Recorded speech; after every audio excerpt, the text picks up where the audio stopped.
If you stay tonight, I won't be able to stop myself. Those words hung in the air between Ethan Cole and Victoria Hale like a confession years in the making. Outside, thunder cracked against a sky that seemed determined to trap them together.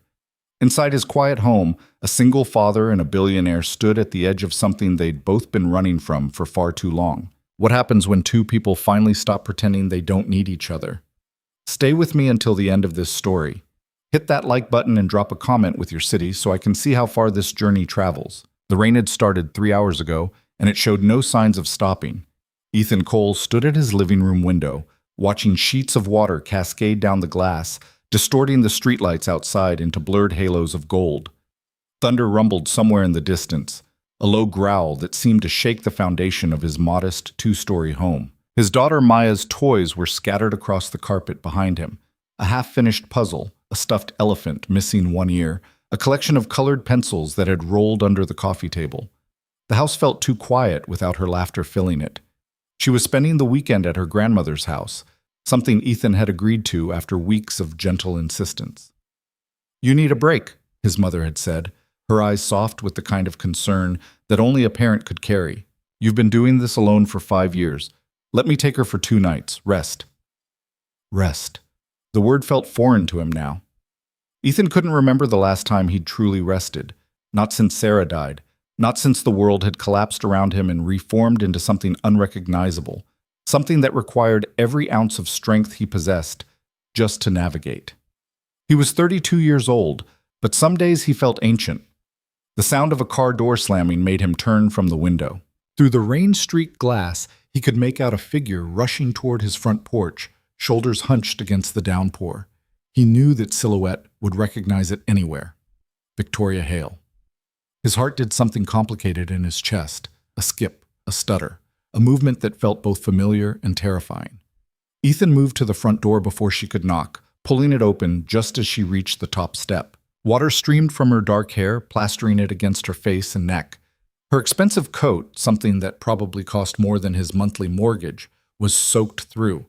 But it was her eyes that caught him, those gray-blue eyes that always seemed to see too much, that looked at him now with something between apology and determination. "You're early," he said, his voice rougher than he intended. "The storm," Victoria answered, slightly breathless. "The roads are flooding on the east side. I didn't want you to worry." It was a lie, or at least not the whole truth. They both knew it. Victoria Hale didn't run from storms. She was the kind of woman who stood in boardrooms and made billion-dollar decisions without flinching, who had built an empire before she turned 30, who commanded respect with nothing more than her presence. She didn't flee from bad weather, but she had come here to him hours before she was supposed to arrive for their usual Friday evening dinner. "Come in," Ethan said, stepping back. "You're soaked." Victoria crossed the threshold, and the air shifted. It always did when she entered a room, but here in his home the effect was magnified. She brought with her the scent of rain and something floral, her perfume, subtle and expensive. Water dripped from her coat onto the hardwood floor, creating small puddles that caught the lamplight. "I'm sorry," she murmured, looking down at the mess she was making. "I should have called first." "Don't." Ethan closed the door, shutting out the sound of the storm. In the sudden quiet, his own breathing seemed too loud. "Let me get you a towel." He disappeared into the bathroom, giving himself a moment to steady his pulse. His reflection in his mirror looked tired, dark circles under brown eyes, stubble shadowing his jaw, hair that needed cutting. He splashed cold water on his face and grabbed 2 towels from the linen closet. When he returned, Victoria had removed her coat and was standing in his living room, looking somehow both out of place and perfectly at home. She wore simple clothes tonight, dark jeans and a cream sweater that clung to her frame. Without the armor of her business suits, she looked younger, more vulnerable. She looked like the woman he'd fallen in love with. The thought hit him like a physical blow, and Ethan had to force himself to breathe through it. "Here." He handed her a towel, careful not to let their fingers touch. "Thank you." Victoria began drying her hair, her movements efficient and practiced. "Where's Maya?" "With my mother. She won't be back until Sunday afternoon." Something flickered in Victoria's expression. Surprise, perhaps, or something more complicated. "Oh, you didn't mention that when we talked yesterday." It was a last-minute thing. Ethan moved to the kitchen, needing distance, needing something to do with his hands. Have you eaten? I was going to make dinner. I'm not hungry. A pause. Actually, that's not true. I haven't eaten since breakfast. Then I'm making dinner. It was easier in this kitchen, with the counter between them and the familiar routine of cooking to focus on.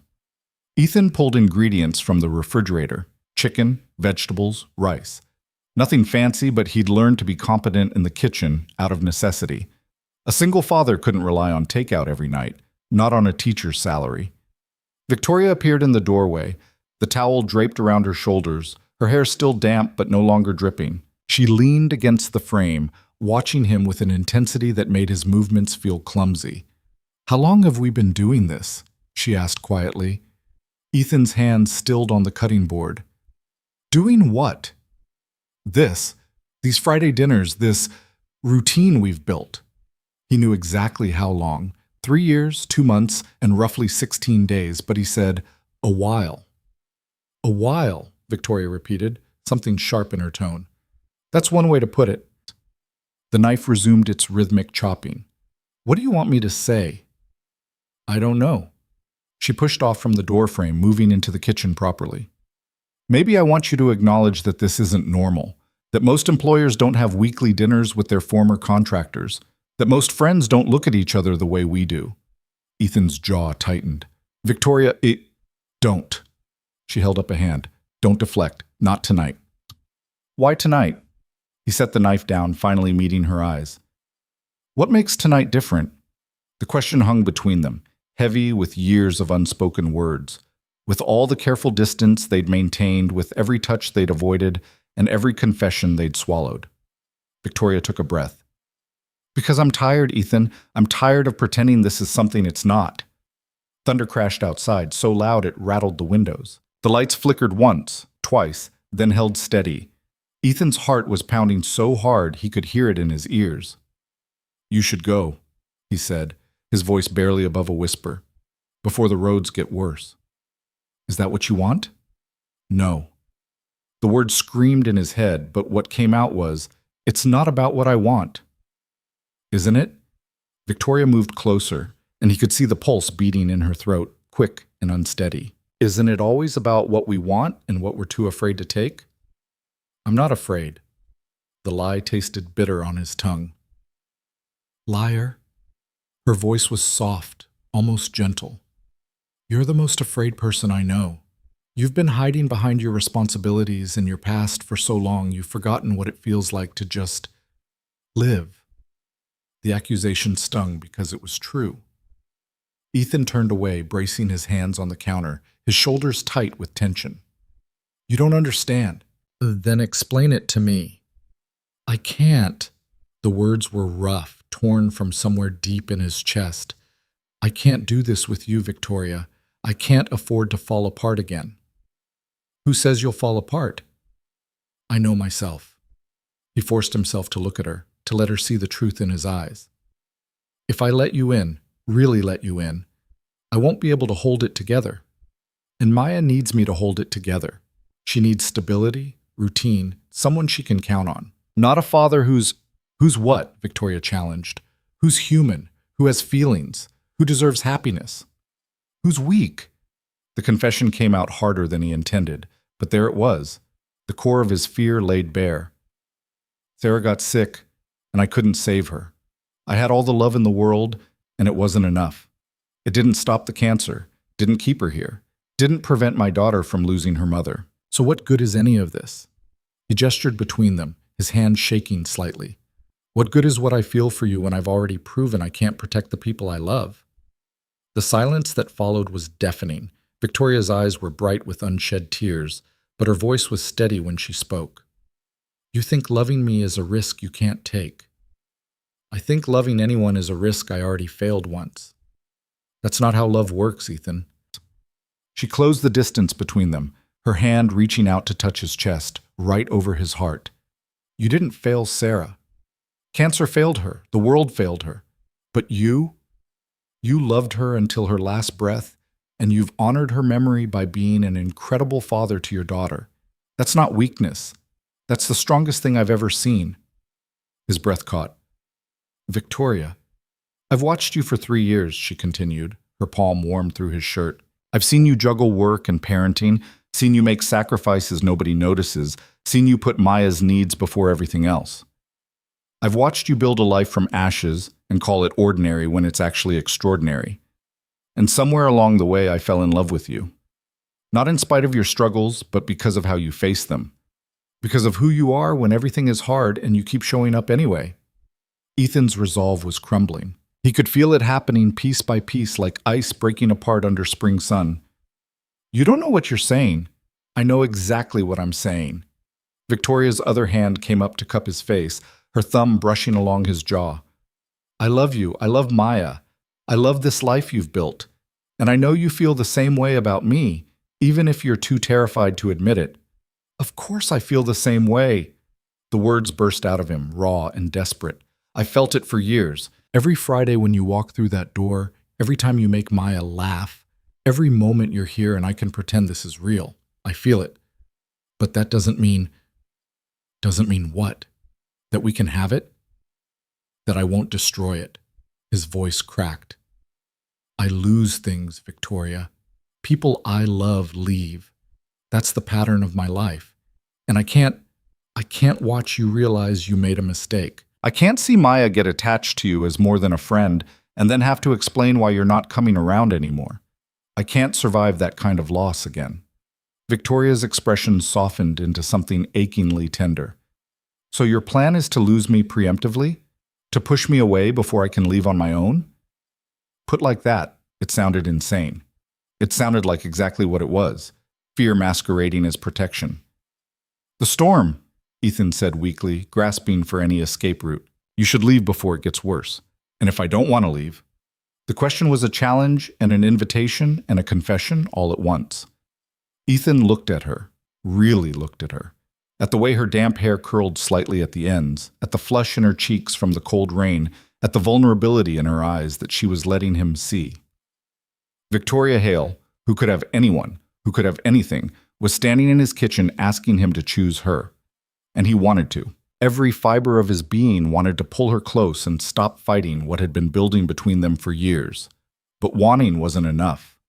He'd wanted Sarah to live. He'd wanted to be enough to save her. He'd wanted a lot of things that the universe had denied him. If you stay, he said slowly, each word a struggle, I won't be able to stop myself. Victoria's breath hitched. Stop yourself from what? From loving you. The admission felt like stepping off a cliff. From needing you. From letting you become so essential to my life that losing you would break me completely. Then don't stop. Her voice was barely a whisper. Please, Ethan, don't stop. The rain hammered against the windows. The lights flickered again, and in that moment, standing in his small kitchen with his heart laid open and bleeding, Ethan Cole had to make a choice. He could send her away. He could maintain the careful boundaries they'd constructed, keep her at arm's length where it was safe, where the inevitable pain of loss would be manageable. He could protect himself the way he'd been protecting himself for 5 years. Or he could take the risk. His hand came up, almost of its own accord, covering hers where it still rested against his chest. Her skin was cool from the rain, but her touch burned. I'm afraid, he admitted, his voice rough with emotion. I know. Victoria's smile was tremulous, but real. I'm afraid too. Of what? You're fearless. Of this. Of you. Of how much I want something I was sure I'd never have. She leaned in slightly, her forehead nearly touching his. I've spent my entire adult life building a company, making money, proving myself in rooms full of people who underestimated me.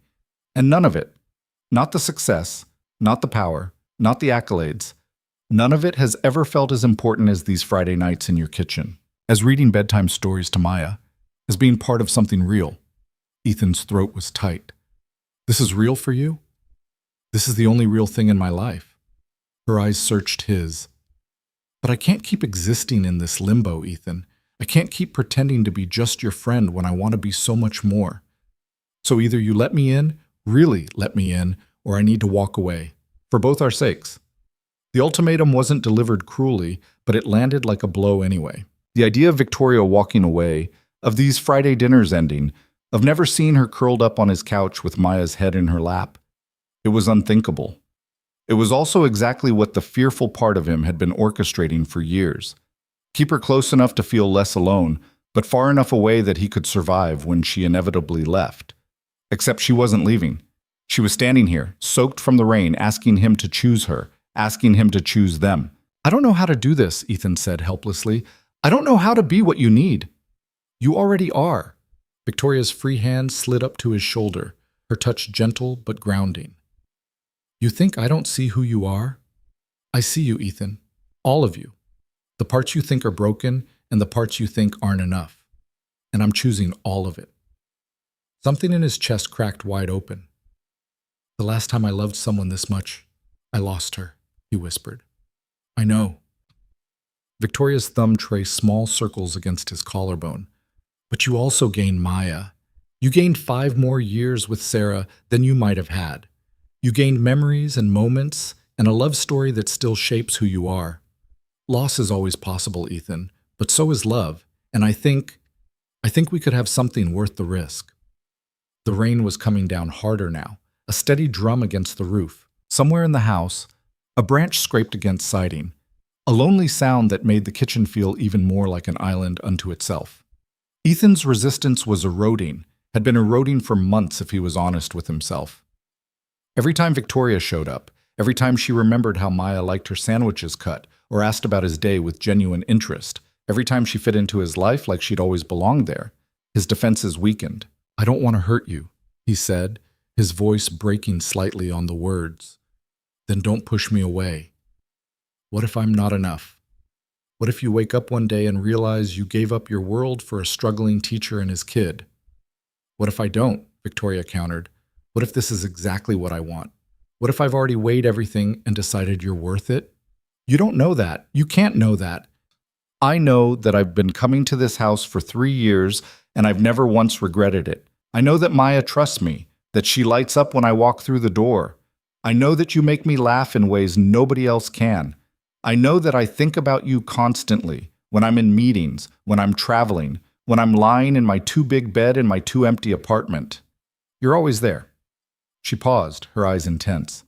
"So yeah, maybe I can't predict the future.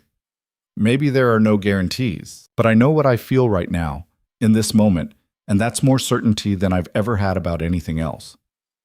Ethan wanted to believe her. Every cell in his body was screaming at him to believe her. "If you stay tonight," he said again, slower this time, letting each word carry weight, "everything changes." "Good." Victoria's smile was soft but certain. "Let it change." The distance between them evaporated. Ethan wasn't sure who moved first. Maybe it was both of them. Maybe it was inevitable. Maybe it had been building toward this moment for 3 years, and there was no stopping it now. His arms came around her, pulling her close, and she melted into him with a sigh that sounded like relief. She was warm despite the rain, solid and real against him. Her hair smelled like lavender and rain, and something uniquely her. His face buried in her neck, breathing her in, trying to memorize this feeling in case it disappeared. "I'm scared," he admitted into her shoulder. "I know." Her arms tightened around him. "Me too." They stood like that for a long moment, holding each other in the kitchen while the storm raged outside. Ethan could feel Victoria's heartbeat against his chest, quick and strong. Could feel the way she trembled slightly, whether from cold or emotion he wasn't sure. When she finally pulled back enough to look at him, her eyes were wet. "I meant what I said," she told him. "I love you. I've loved you for so long I can barely remember what it felt like not to." Ethan's hand came up to cup her cheek, his thumb brushing away a tear that had escaped. "I love you too. I've been trying not to, but I do. I love you so much it terrifies me." "Then be terrified with me." Victoria turned her face into his palm, pressing a kiss to his wrist. "We'll figure it out together." The word together hit him with unexpected force. He'd been alone for so long, not physically, because Maya was always there, but emotionally. He'd carried everything by himself because that's what he thought strength looked like. But maybe strength could also look like this, like admitting he needed help, like letting someone see his fears, like trusting that love could exist without guaranteed outcomes. "Stay," he said, And this time it wasn't a warning or a question. It was a request, raw and honest. Please stay. Victoria's smile was radiant despite the tears on her cheeks. Okay. Okay? I'll stay. She rose on her toes, her lips brushing his in the gentlest kiss. I'll stay tonight. I'll stay tomorrow. I'll stay as long as you'll have me. Ethan's response was to kiss her properly, deeply, pouring years of restrained emotion into the contact. She responded immediately, her fingers threading through his hair, her body pressing closer. It was desperate and tender and perfect all at once. Everything he'd imagined, and nothing like he'd expected because the reality of her was so much more than fantasy could capture. When they finally broke apart, both breathing hard, Victoria laughed shakily. That was overdue, Ethan finished, by about 3 years. She rested her forehead against his, her fingers still tangled in his hair. What do we do now? It was such a simple question with such a complicated answer. Ethan had no idea what came next, how they would navigate this shift, what it would mean for Maya or their routines or the careful life he'd built. All he knew was that something fundamental had changed, and there was no going back. Now, he said, pressing a kiss to her temple, we figure it out, together. The storm continued outside, but inside something new was beginning. The rain had softened to a gentle patter by the time they finally sat down to eat. Ethan had finished preparing dinner in a daze, hyper-aware of Victoria's presence in ways he'd spent years trying to ignore. She'd insisted on helping, moving around his kitchen with a familiarity that spoke to how many Friday nights they'd shared this space. But everything felt different now, charged with possibility and weighted with the enormity of what they'd just admitted. They ate at the small dining table, the one Ethan had bought secondhand when Maya was 2 and needed a proper place for meals. Victoria sat across from him, still in her damp clothes, her hair drying in waves around her face. The lamplight caught the gray-blue of her eyes, making them seem almost luminous. I need to tell you something, Victoria said, setting down her fork. About how we really met. Ethan looked up, surprised. We met through the school fundraiser. You donated, I thanked you, we ended up talking about the literacy program. That's what happened, she agreed. But it's not why I was there. A flicker of confusion crossed his face. I don't understand. Victoria took a breath, her fingers playing with the edge of her napkin. Do you remember, about 4 years ago, when you brought Maya to that community event at Riverside Park? The summer festival? Ethan searched his memory. 4 years ago, Maya would have been 3, maybe just turned 4. Sarah had been gone for about a year. Everything from that time existed in a fog of grief and exhaustion. Vaguely, why? I was there. Victoria's voice was quiet. I'd been invited by the mayor, some initiative to get local businesses more involved in community programs. I almost didn't go. I had a meeting scheduled, a merger that needed my attention. But my assistant convinced me it would be good PR, so I showed up for an hour. I still don't... I saw you, she interrupted gently. You were at the face painting booth with Maya. She wanted to be a butterfly, and the volunteer was having trouble with the design. You stepped in and painted these beautiful purple wings on her cheeks yourself. Your hands were shaking. I could see it even from where I was standing. But you were smiling at her, making jokes, being silly to keep her entertained. And when you were done, she threw her arms around your neck and said, Daddy, you make me beautiful. Ethan's throat tightened. He did remember that, suddenly and vividly. It had been one of the first times Maya had laughed, really laughed, since Sarah died. You said something to her, Victoria continued, her eyes distant with the memory. You said, you're always beautiful, butterfly, inside and out, just like your mama. And then you both cried a little, right there in the middle of the festival, and you held her and let her be sad. You didn't try to fix it or distract her. You just let her feel it. Why are you telling me this? Victoria met his gaze directly. Because that's when I fell in love with you. Right then, watching a stranger be exactly what his daughter needed in her grief. I didn't know your name, didn't know your story, but I knew I'd never seen anything more real in my entire life. Ethan's chest felt too tight. Victoria, I left the festival early, told myself it was just a moment of sentiment, that I'd forget about it. But I didn't forget. I couldn't. So when I heard about the school fundraiser 6 months later, I made some calls, Found out which elementary school served that area. Found out you worked there. And I showed up pretending it was about charity. The revelation sat between them like a living thing. You've been planning this, Ethan said slowly. For years. No. Victoria shook her head firmly. I wasn't planning anything.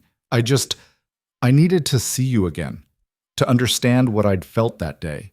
And then we started talking, and you were kind and genuine and so completely unimpressed by who I was in the world. You treated me like a person, not a brand or a business opportunity. And when you mentioned Maya, your whole face changed. You lit up talking about her. She's my whole world. I know. That's what made me want to be part of yours. Victoria's smile was bittersweet. I told myself I'd keep it professional. Just donate to the school, maybe serve on the board, be involved from a distance. But then you invited me to visit your classroom, to see the literacy program in action. And Maya was there, this tiny, serious little girl who barely spoke above a whisper. And when she saw me, she walked right up and asked if I knew any stories about princesses who didn't need rescuing. Despite everything, Ethan laughed. She was obsessed with that idea. She still is, Victoria said warmly. So I told her about Qing Shi, the pirate queen who commanded over 300 ships. And she listened with these huge eyes. And when I was done, she asked if I could come back and tell her more stories. Not you, me, specifically. Like I was already someone who mattered to her. Ethan remembered that day too. He'd been stunned when Maya, who barely spoke to strangers, had attached herself to Victoria so quickly. It should have been a warning then about how much his daughter would come to care for this woman. I should have known, he murmured. Known what? That this was inevitable. That we were always heading toward this moment. He ran a hand through his hair, feeling overwhelmed. You became so important to her so fast, and to me. These Friday dinners, they weren't supposed to be a regular thing. That first time, I just invited you to say thank you for the donation. But then you showed up with this toy for Maya, some educational thing about space exploration, and she dragged you to her room to show you her rock collection. Do you remember? Victoria's expression softened. She had them all labeled, shiny rock, sparkly rock, rock that looks like a potato. And you took every single one seriously. You asked her questions, listened to her explanations, treated her collection like it was the most fascinating thing you'd ever seen. Ethan's voice was rough with emotion. Sarah used to do that. She'd spend hours with Maya, exploring the backyard, collecting treasures, making up stories, and watching you do the same thing, it was like seeing Maya come back to life. She was grieving, Victoria said gently. She needed time and patience and people who understood that healing isn't linear. You gave her that. You gave us both that. Ethan stood abruptly, unable to sit still any longer. He moved to the window, watching the rain slide down the glass. After Sarah died, I was drowning. Everyone kept telling me to be strong for Maya, to keep routines, to make sure she felt secure. And I tried. I got up every day, made breakfast, took her to school, went to work, came home, made dinner, helped with bedtime. I functioned, but I wasn't living. I was just surviving. He felt Victoria come up behind him, her presence a warm comfort. Then you showed up, he continued, his voice barely above a whisper. And suddenly, Friday nights became something to look forward to. Maya would spend all week asking when Miss Victoria was coming. She'd help me clean the house, pick out what to wear, plan what we should cook. You gave her something to be excited about. I was excited too, Victoria admitted. Every week I'd find myself watching the clock on Friday afternoons, counting down until I could leave the office and come here. My assistant started blocking out Friday evenings without even asking. It became the part of my week that felt real. Ethan turned to face her. They were close enough that he could see the faint freckles on her nose, could count the different shades of blue and gray in her eyes. Why did you wait so long to say something? He asked. Victoria's laugh was soft and sad, for the same reasons you did. Fear, mostly. Fear that I'd ruin what we had. Fear that you'd reject me. Fear that I wasn't cut out for this, for being part of a family, for loving a child who'd already lost so much, for fitting into a world so different from mine. She paused. And fear that you'd never see me as anything more than a friend, that the love you had for Sarah was so complete there wouldn't be room for anyone else. The admission hung in the air between them, vulnerable and honest. Sarah will always be part of my story, Ethan said carefully. She's Maya's mother. She was my first love. Nothing will change that. I know. Victoria's eyes were bright but dry. I'm not asking you to forget her or diminish what you had. I need to know if there's space for me too. Not as a replacement, but as something different, something new. Ethan reached out, taking her hand in his. Her fingers were slender and cool, but they gripped his tightly. There's space, he said. There's been space for a long time. I just didn't think I was allowed to want it. Why not? Because wanting things didn't keep Sarah alive. Because happiness felt like betrayal. Because, he broke off, struggling with words that had never been spoken aloud. Because part of me thought this was my punishment.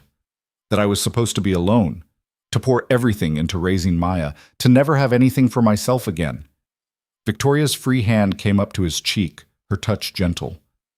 That's not how love works, Ethan. Loving again isn't a betrayal. It's not a punishment to want companionship, to want partnership, to want someone to share your life with. Sarah wouldn't have wanted you to be alone forever. How do you know? Because she loved you. Victoria's voice was firm. And people who love us want us to be happy, even when they can't be here to see it, especially then. The tears came before Ethan could stop them, hot and unexpected. He'd cried plenty after Sarah died, wrenching, ugly sobs that left him hollow. But this was different. This was grief mixed with relief, loss tangled with the terrifying possibility of new love. Victoria pulled him close, and he let himself break apart in her arms. Let himself feel all of it, the guilt and the longing and the fear and the hope. She held him through it, one hand stroking his back, the other cradled against his head, murmuring soft reassurances that he barely heard but felt all the way through. When he finally pulled back, embarrassed and exhausted, Victoria was crying too. I'm sorry, he rasped. Don't be. She wiped at her own cheeks. We've both been holding this in for too long. They stood there in the quiet house, the storm outside finally easing into a gentle rain, and something shifted between them. Something that felt like acceptance, like permission, like the beginning of healing. Tell me about the first time you realized, Ethan said eventually. The first time you knew this was more than friendship. Victoria considered the question, a small smile playing at her lips. It was about 8 months after we started the Friday dinners. Maya had just turned 5. You'd thrown her a birthday party here, nothing fancy, just a few kids from her class and some cupcakes. I wasn't technically invited, but Maya insisted. She made me call you 3 times to make sure you were coming, Ethan remembered. I brought her that telescope, Victoria continued, the one she still uses to look at the moon, and during the party, one of the other kids said something mean. I don't even remember what, and Maya got upset. She ran to her room and wouldn't come out. The other parents were trying to help, but she kept saying she wanted Miss Victoria. Ethan's jaw tightened at the memory. It had been a hard day watching Maya struggle with social interaction, seeing how much the loss of her mother had affected her ability to connect with other children. You went to her, he said quietly. You sat outside her door for 20 minutes just talking to her through the wood, telling her stories about times you felt left out or hurt, making her laugh. And when she finally opened the door, you didn't make a big deal about it. You just held out your hand and asked if she wanted to look at the telescope together. She took my hand, Victoria said, her voice thick with emotion. And she looked up at me with those big brown eyes, your eyes, and she said, I love you, Miss Victoria. I wish you could stay forever. And my heart just stopped, because I realized I wanted that too. I wanted to stay forever. I wanted to be the person she ran to when she was hurting. I wanted to be part of your family. Why didn't you say something then? Because I looked at you, standing in the doorway watching us, and I saw the fear in your face. You were terrified of how attached she was getting to me. I could see you already imagining all the ways this could go wrong, all the ways I could leave and break her heart. Victoria's smile was sad. So I told myself to be patient, to prove I wasn't going anywhere, to let you see that I was serious about this, about her, about you. Ethan felt the weight of those years settle over him. 3 years of Victoria showing up, week after week, never pushing for more, but never pulling away. 3 years of her integrating herself so carefully into their lives that Maya couldn't imagine Friday nights without her. 3 years of building trust, brick by careful brick. I made you wait so long, he said, guilt sharp in his voice. You needed time. We both did. Victoria stepped closer, her hands coming to rest on his chest. And maybe it was good in a way. We built a foundation first: friendship, trust, shared routines. We learned how to be in each other's lives before we tried to be in each other's hearts. You've been in my heart for years. I know. Her smile was gentle. But you weren't ready to admit it, and I'd rather have you ready than have you resenting me for pushing too hard too fast. The consideration in her words, the patience, the understanding, it all spoke to exactly why he'd fallen in love with her in the first place. Victoria wasn't just beautiful or successful or generous. She was thoughtful. She paid attention to what people needed, not just what they said.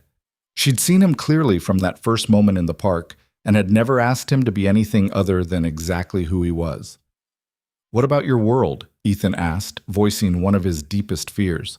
Your company, your life, the people you know. They must think this is insane. A billionaire spending her Friday nights eating dinner with a teacher and his kid. Victoria's expression hardened slightly. My world doesn't get a vote in who I love. That's not what I meant. Yes, it is. She cut him off, but not unkindly. You're asking if I'm going to wake up one day and realize I've made a mistake. If I'm going to miss the galas and the power lunches and the constant validation from people who only know the version of me they see in boardrooms. Are you? The question was barely audible. No. The word was absolute. Do you want to know what a typical Friday looked like before I started coming here? I'd leave the office around 8, maybe 9. Go back to my penthouse apartment. Order takeout that I'd eat while reviewing reports or answering emails. Sometimes I'd have drinks with business associates, networking disguised as friendship.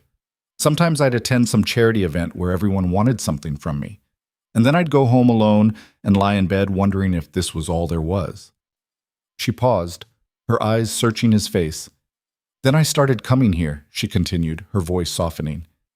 And suddenly Friday nights became about laughter and terrible jokes and helping Maya with her homework. About eating food that wasn't prepared by a chef, sitting on a couch that's seen better days, watching a 7-year-old perform elaborate dance routines to songs from a movie she's seen 40 times. It became about being Victoria, just Victoria, not Victoria, Hale the CEO or the billionaire or the brand. And that version of me? She's the real one. She's who I actually am when I'm not performing for the world. Ethan's resistance crumbled a little more. Maya does watch that movie too much. It's a good movie, Victoria smiled, and she does great choreography. Last week she taught me the whole dance. I have bruises from trying to do the jumping parts. Despite everything, Ethan laughed. The image of Victoria, polished, powerful Victoria, attempting to learn dance moves from his 7-year-old daughter was absurd and perfect and exactly the kind of thing that made him love her. She adores you, he said quietly. I adore her. Victoria's expression grew serious. But that's another thing we need to talk about. Maya, how we handle this with her. The laughter died in Ethan's throat. This was the conversation he'd been avoiding, the one that terrified him most. I know. She's already going to know something changed, Victoria pointed out. Kids are perceptive, and she knows us both too well to miss the shift. She's been asking questions, Ethan admitted, for months now. Asking why you don't live here, why we're not a real family, if I like you the way princes like princesses in her books. What do you tell her? That you're our very good friend, that you have your own home and your own life, that families come in all different shapes. He rubbed his face, exhausted. All the things that are technically true but feel like lies. Victoria was quiet for a moment, thinking. What if we told her the truth? What truth? That we love each other. That we're going to try being together, really together, and see what happens. That nothing changes about how much we both love her, but that maybe our family can grow in new ways. She's 7, Ethan protested. That's a lot of complexity for a 7-year-old. She's been navigating complexity her whole life, Victoria countered gently. Her mother died when she was 2. She's had to understand loss and change in ways most kids never do. I think she can handle the truth better than she can handle more vague deflections. Ethan wanted to argue, but Victoria was right. Maya had an uncanny ability to sense when adults were being dishonest, even when the dishonesty was meant to protect her. She'd confronted him about it once, just after her 6th birthday, asking why everyone talked to her like she was a baby when she knew things were hard. What if she gets upset, he asked. What if she's confused or scared? Then we'll help her through it, together. Victoria took both his hands in hers. I'm not suggesting we make some grand announcement the second she walks in the door, but I think we should be honest when she asks. And she will ask, Ethan. She's too smart not to notice. He knew she was right, but the fear was still there, coiled tight in his chest. What if this doesn't work? What if we try this and it falls apart and she loses you? What if it does work? Victoria challenged. What if we build something beautiful and lasting and she gains someone who loves her unconditionally? Why are you so certain of failure? The question hit like a slap, not because it was cruel, but because it was accurate. When had he become someone who expected the worst? He'd never been a pessimist before Sarah got sick. He'd been hopeful, optimistic, someone who saw possibilities instead of obstacles. But loss had changed him. It had taught him that hope was dangerous, that happiness could be ripped away, that loving someone with your whole heart didn't guarantee they'd stay. I don't want to fail her, he whispered. Or you. Then don't. Victoria squeezed his hands. Be present. Be honest. Be willing to try. That's all any of us can do. The simplicity of it was almost offensive, as if years of fear and grief could be countered with just showing up and trying. But maybe that was exactly what was needed. Maybe he'd been so busy protecting himself from potential pain that he'd forgotten how to actually live. Okay, he said finally. Okay? We'll tell her. When she gets back on Sunday, we'll sit her down and explain that things are changing. That we care about each other in a different way now. Victoria's smile was radiant. Really? Really. Ethan pulled her closer, his arms coming around her waist. I'm terrified, but I'm willing to try. That's all I'm asking. They kissed then, slower this time, less desperate and more deliberate. A kiss that felt like a promise, like the sealing of an agreement, like the first step on a path they'd both been circling for years. When they finally pulled apart, the rain had stopped completely. The house was silent except for the sound of water dripping from the eaves, a gentle percussion that seemed to mark the end of something and the beginning of something else. Stay with me tonight, Ethan said, his forehead resting against hers. Not just in the house. With me. Victoria's breath hitched. Are you sure? No. He laughed, the sound shaky but genuine. I'm not sure of anything except that I don't want to let you go. Not tonight. Not anymore. Then I'll stay. They moved through the house like they were learning it for the first time, every familiar space suddenly strange and new. Ethan showed Victoria things she'd seen 100 times but never really noticed. The crack in the hallway ceiling from when Maya had thrown a ball too hard. The pencil marks on the doorframe tracking his daughter's height. The photograph of Sarah on the mantel that he couldn't bring himself to move. Victoria paused at that photo, studying the woman in the frame. Sarah had been beautiful, with warm brown eyes and a smile that could light up a room. She looked happy in the picture, one hand on her pregnant belly, the other shading her eyes from the sun. She looks kind, Victoria said quietly. She was. Kindest person I ever knew. Ethan came to stand beside her, looking at his late wife's face. She would have liked you. You think so? I know so. She always said she wanted Maya to have strong women in her life, people who'd show her she could be anything she wanted. He glanced at Victoria. You're exactly that. Victoria's eyes were bright with unshed tears. Thank you for saying that. I mean it. Ethan took her hand, linking their fingers together. And I need you to know, loving you doesn't mean I love her less. It just means my heart has more room than I thought it did. I understand. Victoria squeezed his hand. Love isn't a finite resource.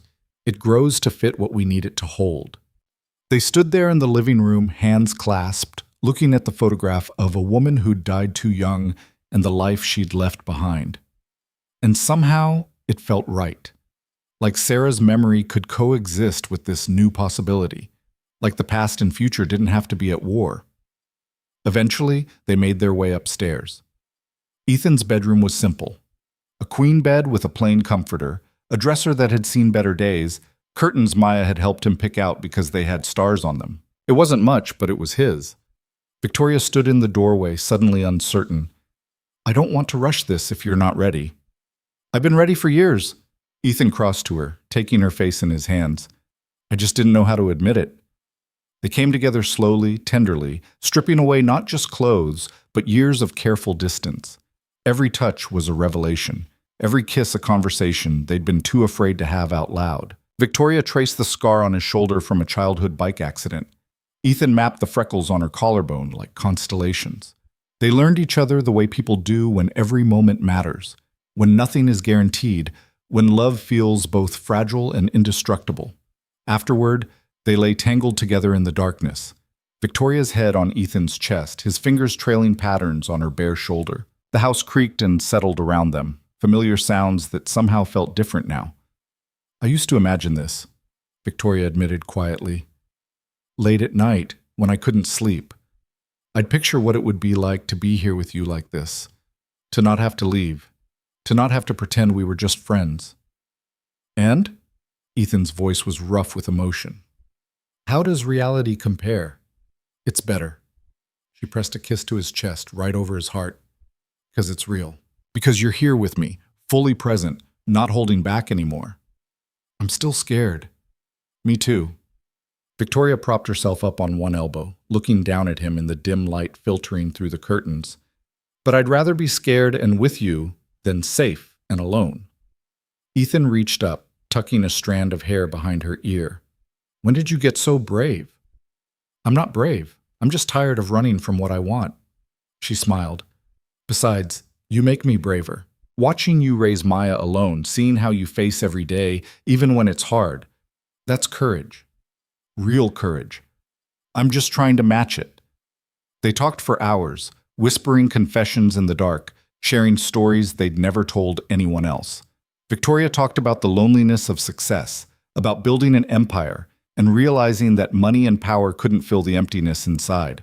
Ethan talked about the guilt that still haunted him, the nights he'd lain awake wondering if he'd missed some sign, some symptom that could have saved Sarah if only he'd been paying closer attention. It wasn't your fault, Victoria said firmly when he voiced that particular demon. Cancer doesn't care how vigilant you are. It doesn't care how much you love someone. It just is. Rationally, I know that. Ethan stared at the ceiling. But there's this part of me that still thinks I should have done more, been more, fought harder. You did everything you could. Sarah knew that. Maya knows that. It's time you knew it too. The absolution in her words didn't erase the guilt, but it softened it somehow. Made it feel less like a life sentence and more like a scar, painful but healed, a reminder of what had been lost but no longer an open wound. As dawn began to lighten the sky, they finally fell asleep, wrapped around each other like they were afraid to let go. And for the first time in 5 years, Ethan Cole slept deeply and dreamlessly, his heart finally at peace. Morning arrived with gentle sunlight streaming through the star-patterned curtains, turning the bedroom into something softer than Ethan remembered it being. He woke slowly, awareness returning in layers, the warmth of another body beside him, the unfamiliar weight of an arm draped across his chest, the scent of lavender that didn't belong to any of his sheets or pillows. For a disorienting moment, he couldn't place where he was or why everything felt so different. Then Victoria shifted against him, her breathing still deep and even with sleep, and the memories of the previous night crashed over him like a wave. The storm, the confession, the kiss that had shattered years of careful restraint, the hours they'd spent learning each other in the darkness, whispering truths they'd held back for so long. His heart lurched with something between panic and exhilaration. This was real. Victoria Hale was in his bed, her dark hair spread across his pillow, her face peaceful in sleep. They had crossed a line they could never uncross, had changed the fundamental nature of their relationship in ways that couldn't be undone. And instead of the crushing fear he'd expected to feel, there was something else, something that felt dangerously close to happiness. Victoria's eyes opened slowly, focusing on his face. A small smile curved her lips. Hi, Ethan managed, his voice rough from sleep. You're panicking, she observed, no judgment in her tone, just gentle understanding. A little, he admitted. About last night? About everything. About what happens now, about... He stopped himself, aware that spiraling into fear first thing in the morning wasn't exactly romantic. Victoria propped herself up on one elbow, the sheet pooling at her waist. We don't have to figure everything out right now. We can just be here. Together. That's enough. It was such a simple statement, but it helped. Ethan took a breath, forcing himself to stay present instead of catastrophizing about the future. You're right. I'm always right, Victoria teased, then grew more serious. But really, Ethan, we have today. We have tomorrow when Maya comes home. We can take this one step at a time. I'm not good at one step at a time. I'm a planner. I need to know how things are going to work, what the variables are, how to control everything, Victoria finished gently. I know, but some things can't be controlled. They just have to be lived. Before he could respond, his phone buzzed on the nightstand. Ethan reached for it, expecting a message from his mother about Maya's return time. Instead, it was a text from his younger sister, Rachel. Mom says you sent Victoria away before the storm hit, that you were being noble and stupid. Should I be worried? Ethan groaned. My family is the worst. What is it? Victoria asked. He showed her the message. She laughed, the sound warm and unguarded. Your mom knew I was coming over last night? I mentioned it when I dropped Maya off. She's been trying to get me to date again for years. She loves you, by the way. Keeps telling me I'm an idiot for not making a move. He grimaced at his own words. That sounds terrible out loud. Your mom sounds smart. Victoria took the phone from his hands and typed out a response before he could stop her. She showed him what she'd written. Victoria stayed. We're together now. Tell Mom she was right about the noble and stupid part. You can't send that, Ethan protested. Why not? It's the truth. Victoria's finger hovered over the send button, her eyes challenging him playfully. Unless you want to keep this a secret? No, He stopped, realizing he had no good reason to object. The secret had been the problem for 3 years. Hiding what they felt for each other had only caused pain. Send it. She did. Within seconds, his phone exploded with messages. Rachel's response came first. Finally, calling Mom. She owes me $50. Then his mother. Oh, sweetheart, I'm so happy for you both. Bring her to Sunday dinner next week. And Ethan, don't screw this up.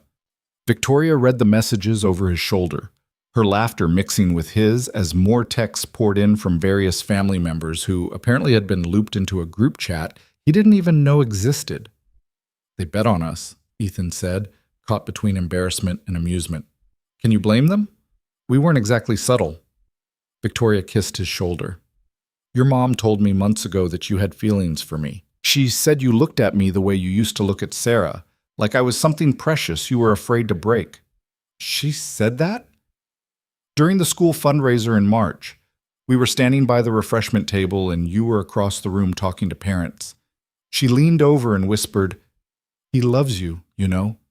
He's just too scared to admit it. Victoria's voice softened.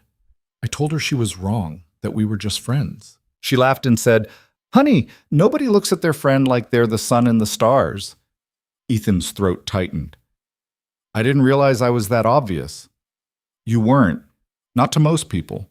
But your family knows you, and they could see what you were trying to hide. She paused. Maya could too. That stopped him cold. What do you mean? She asked me once, maybe 6 months ago, why I didn't live here with you and her. I gave her some answer about having my own apartment and my own job. And she looked at me with those serious eyes and said, But you love us, don't you? So why don't you stay? Ethan's heart clenched. What did you say? I told her that loving someone doesn't always mean living with them, that sometimes grown-ups have complicated feelings they need to figure out. She seemed to accept that, but then she said something that's haunted me ever since. Victoria's eyes were distant with the memory. She said, My daddy has complicated feelings too. I think they make him sad.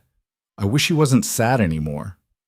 The weight of his daughter's perception hit Ethan like a blow.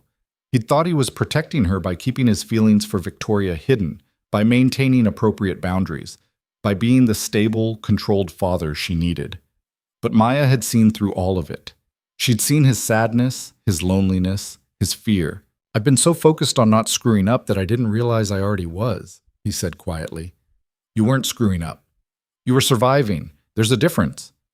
Victoria's hand found his, their fingers intertwining. But maybe it's time to do more than survive. Maybe it's time to actually live. Before Ethan could respond, his phone rang. This time it was his mother calling, her face appearing on the screen via video chat before he could decline. She must have hit this video button deliberately. "Hi, Mom," Ethan said, holding the phone so she could see just his face. "Don't you hi mom me, Ethan Michael Cole. Put Victoria on the phone. I want to talk to my future daughter-in-law." "Mom," Ethan felt his face heat. This literally just happened last night. And it took you long enough." His mother's face was beaming. "Now let me see her. I want to make sure she knows what she's getting into." Victoria leaned into frame, apparently unbothered by the fact that they were both clearly in bed together. "Hi, Mrs. Cole." "Victoria, sweetheart. You call me Ellen. We're family now." His mother's smile was warm. "I just wanted to say I'm thrilled. You've been so good for both my boys, and yes, Ethan, you're still my boy even at 32. And I couldn't be happier that you two finally stopped dancing around each other." "Thank you," Victoria said, her voice thick with emotion. "That means a lot. Now Maya comes home tomorrow afternoon. Have you two figured out how you're going to tell her?" Ethan and Victoria exchanged glances. "We're going to be honest with her," Ethan said. "Explain that our relationship has changed and see how she feels about it." "She's going to be over the moon," Ellen predicted.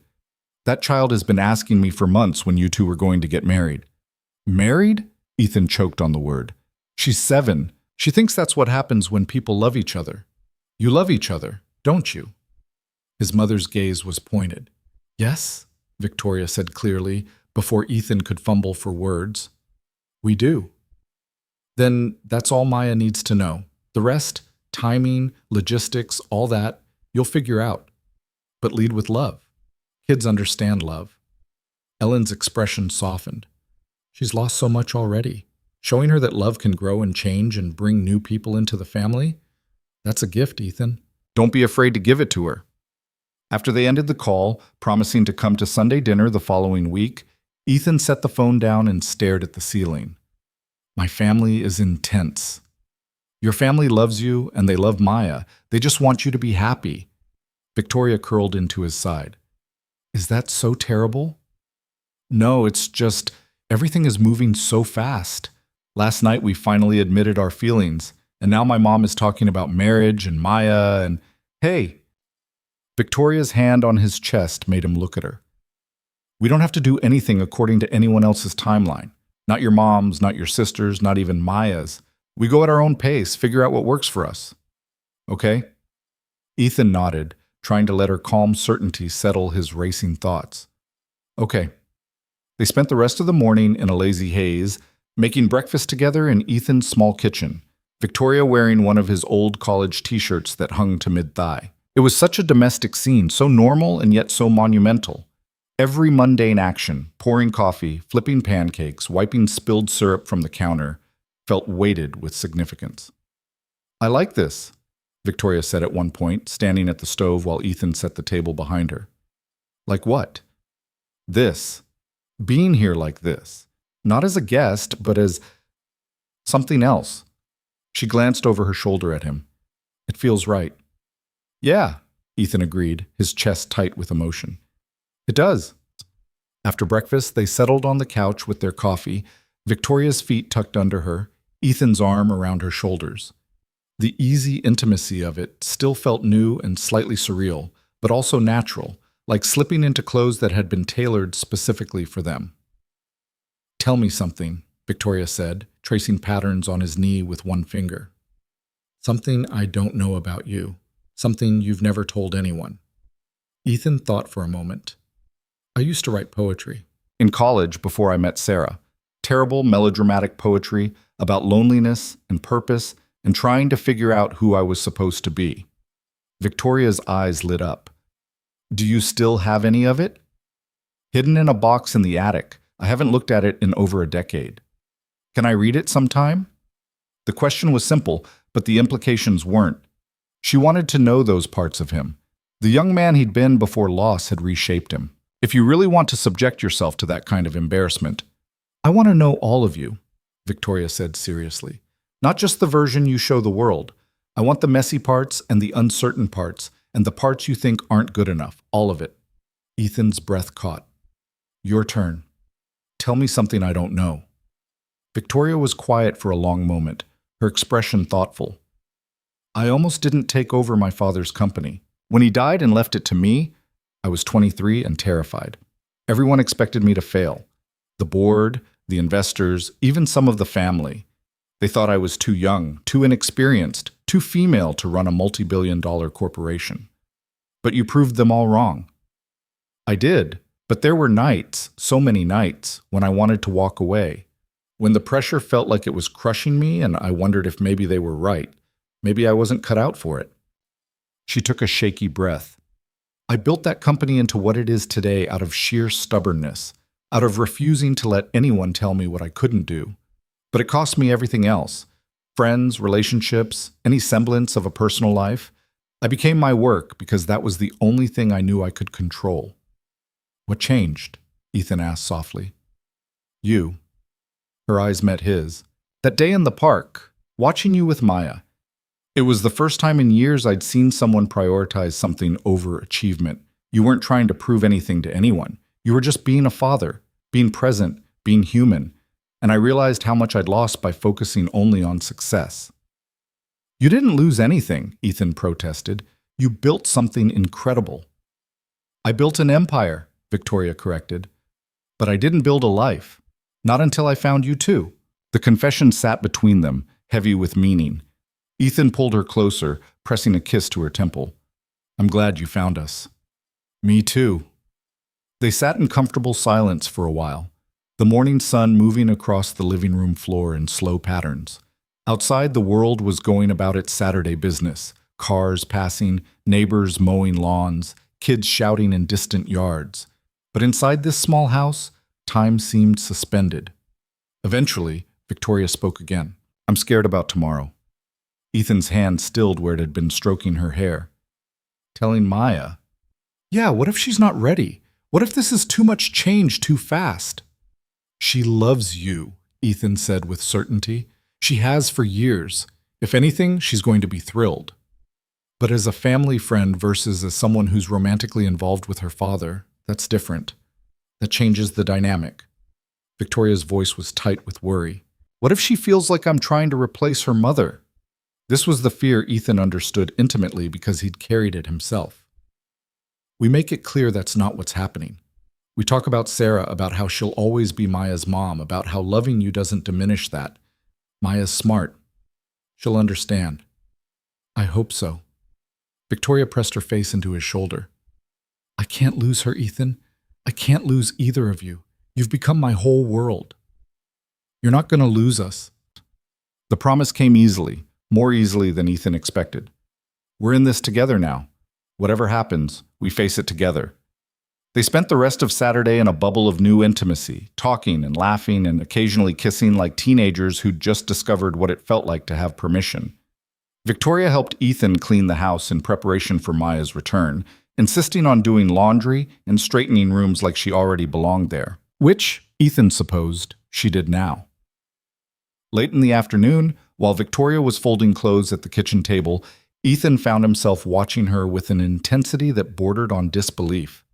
This brilliant, powerful woman was doing his laundry while wearing his clothes, humming softly to herself, completely at ease in his modest home. It didn't make sense by any logical metric, and yet it was happening. What? Victoria asked, catching him staring. Nothing. Just, I keep expecting to wake up and find out this was all a dream. She set down the shirt she'd been folding and crossed to him, wrapping her arms around his waist. Not a dream. Very real. See? She pinched his arm lightly. Ow. But he was smiling. Real, Victoria confirmed, then kissed him to prove her point. The rest of the day passed in a haze of ordinary moments that felt extraordinary because they were shared. They cooked dinner together, Victoria chopping vegetables while Ethan handled the stove, moving around each other with an ease that spoke to their years of Friday night dinners. They watched a movie cuddled on the couch, Victoria's running commentary making Ethan laugh harder than he had in months. They talked about everything and nothing: favorite books, childhood memories, embarrassing moments, dreams they'd given up on, and dreams they still held. As evening darkened into night, they found themselves back in Ethan's bedroom, the weight of tomorrow's conversation with Maya hanging unspoken between them. "I've been thinking," Victoria said, lying on her back and staring at the ceiling, "about what we tell her. And I think we should keep it simple. Don't overwhelm her with details or explanations. Just, Dad and I care about each other in a special way, and we want to spend more time together as a family. How do you feel about that?" Ethan considered this. "That's good. Direct but not scary. And we let her ask questions. Whatever she wants to know, we answer honestly." Victoria turned her head to look at him. "Kids can handle more than we give them credit for. It's the lying and the secrecy that confuses them." "You're right." Ethan reached for her hand, linking their fingers together. "We'll tell her together. Show her that we're a united front." "United front," Victoria repeated, a small smile playing at her lips. "I like that." Sleep came easier that second night, familiarity replacing some of the previous evening's intensity. Ethan fell asleep with Victoria in his arms, trying not to think about how quickly he'd become dependent on her presence, how empty his bed would feel when she eventually had to return to her own apartment.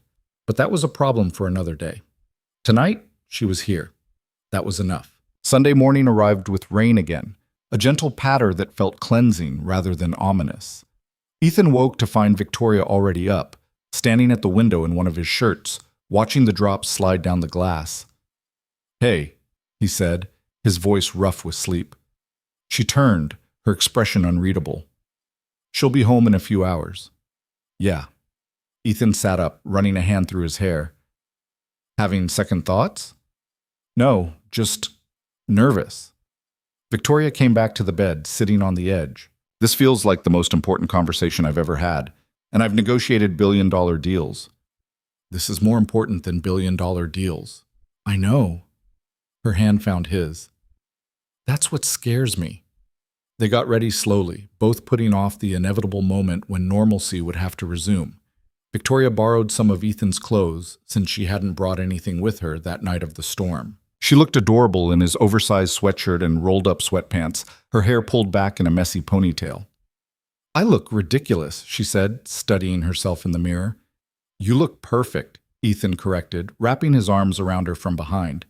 His mother dropped Maya off at 2:00, and the little girl came bursting through the front door with her usual energy, dragging a small backpack behind her and talking a mile a minute about everything she'd done at Grandma's house. "And we made cookies, Daddy, the chocolate chip kind with extra chips, and Grandma let me eat 3 even though that's probably too many, and we watched movies and she let me stay up late and—" "Miss Victoria!" Maya's monologue stopped abruptly when she spotted Victoria sitting on the couch. "Hi, Butterfly," Victoria said warmly. Maya's eyes narrowed slightly, her 7-year-old brain clearly processing something. "Why are you here on Sunday? You come on Fridays." "I stayed over," Victoria explained calmly. "The storm made it hard to drive home." "Oh." Maya dropped her backpack and climbed onto the couch next to Victoria. "Did you sleep in the guest room?" The directness of the question made Ethan cough. Victoria handled it with grace. "Actually, I slept in your dad's room. The guest room is being used for storage right now." Maya absorbed this information with the seriousness of a judge. Then, to both adults' surprise, she smiled. "Good. You're supposed to be together." Ethan and Victoria exchanged startled glances. "What do you mean, butterfly?" Ethan asked carefully. Maya rolled her eyes with the dramatic flair only a 7-year-old could muster. "Daddy, I'm not a baby. I know you love Miss Victoria. You look at her like the princes look at the princesses in my movies, all squishy and happy." Despite the tension, Ethan had to fight back a laugh. "Squishy and happy?" "Yeah, like your face gets all soft and you smile differently." Maya turned to Victoria. "And you look at him the same way. I noticed forever ago." Victoria's eyes were shining with unshed tears. "You did?" "Uh-huh.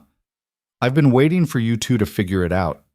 Maya's expression turned concerned. "Is that okay? That I noticed?" "It's more than okay," Ethan said, his voice rough with emotion. He sat down on Maya's other side, so she was nestled between them. "We wanted to talk to you about that, actually. about how Miss Victoria and I feel about each other. You love each other, Maya said matter-of-factly. That's good. Love is good. It is, Victoria agreed, but it also means things might change a little bit. I might be around more often, not just on Fridays. Maya's face lit up like someone had plugged in a Christmas tree. Really? Like every day? Maybe not every day right away, Ethan said carefully. Miss Victoria still has her own apartment and her work, but we want to spend more time together, all three of us. Like a family? Maya asked, her voice small and hopeful. The question hit Ethan square in the chest. Yeah, butterfly, like a family. Maya was quiet for a moment, her young face serious as she processed. Then she asked the question Ethan had been dreading. Does this mean you don't love Mommy anymore? The room went completely still. Ethan felt Victoria tense beside him, felt his own throat close up with emotion. This was the moment that mattered, the conversation that would shape how Maya understood love and loss and moving forward. No, Ethan said firmly, pulling Maya into his lap so he could look directly into her eyes. I will always love your mommy, always. She was the most amazing person I ever knew, and she gave me you, which is the best gift anyone could ever give. Nothing will ever change that. But you love Miss Victoria too? Maya's eyes were searching his face. Yes, and that's the thing about love, Butterfly. Your heart doesn't run out of room, it grows. Loving Miss Victoria doesn't mean I love Mommy less. It just means my heart got bigger. Maya thought about this, her small brow furrowed. Like how I love you and Grandma and Aunt Rachel and Uncle Tom. Loving one person doesn't mean I don't love the others? Exactly like that. Okay. Maya nodded slowly. Then she turned to Victoria. Do you love my daddy? Very much, Victoria said without hesitation. And do you love me? More than you could possibly know. Victoria's voice was thick with emotion. Maya studied Victoria's face with an intensity that was almost unnerving. Finally, she asked one more question. Are you going to stay? Or are you going to leave like Mommy did? The question was innocent but devastating. Ethan opened his mouth to answer, but Victoria spoke first. Your mommy didn't want to leave, she said gently. She got very sick, and sometimes when people are that sick, they can't stay no matter how much they want to. It wasn't her choice. I know, Maya whispered, but are you going to stay? Victoria reached out, taking Maya's small hand in hers. I can't promise that nothing bad will ever happen, because nobody can promise that. But I can promise that I'm choosing to be here, that I want to be part of your family more than I've ever wanted anything, and I will do everything in my power to stay for as long as you and your daddy will have me. It was the most honest answer anyone could give, and somehow Maya seemed to understand that. She nodded, then surprised them both by throwing her arms around Victoria's neck. Okay, you can stay, but you have to promise to keep telling me stories and helping with my homework and watching movies with me. Victoria's arms came around the little girl, holding her tight. I promise. All of those things and more. Maya pulled back, her face serious again. And you have to call me Butterfly too, not just Daddy.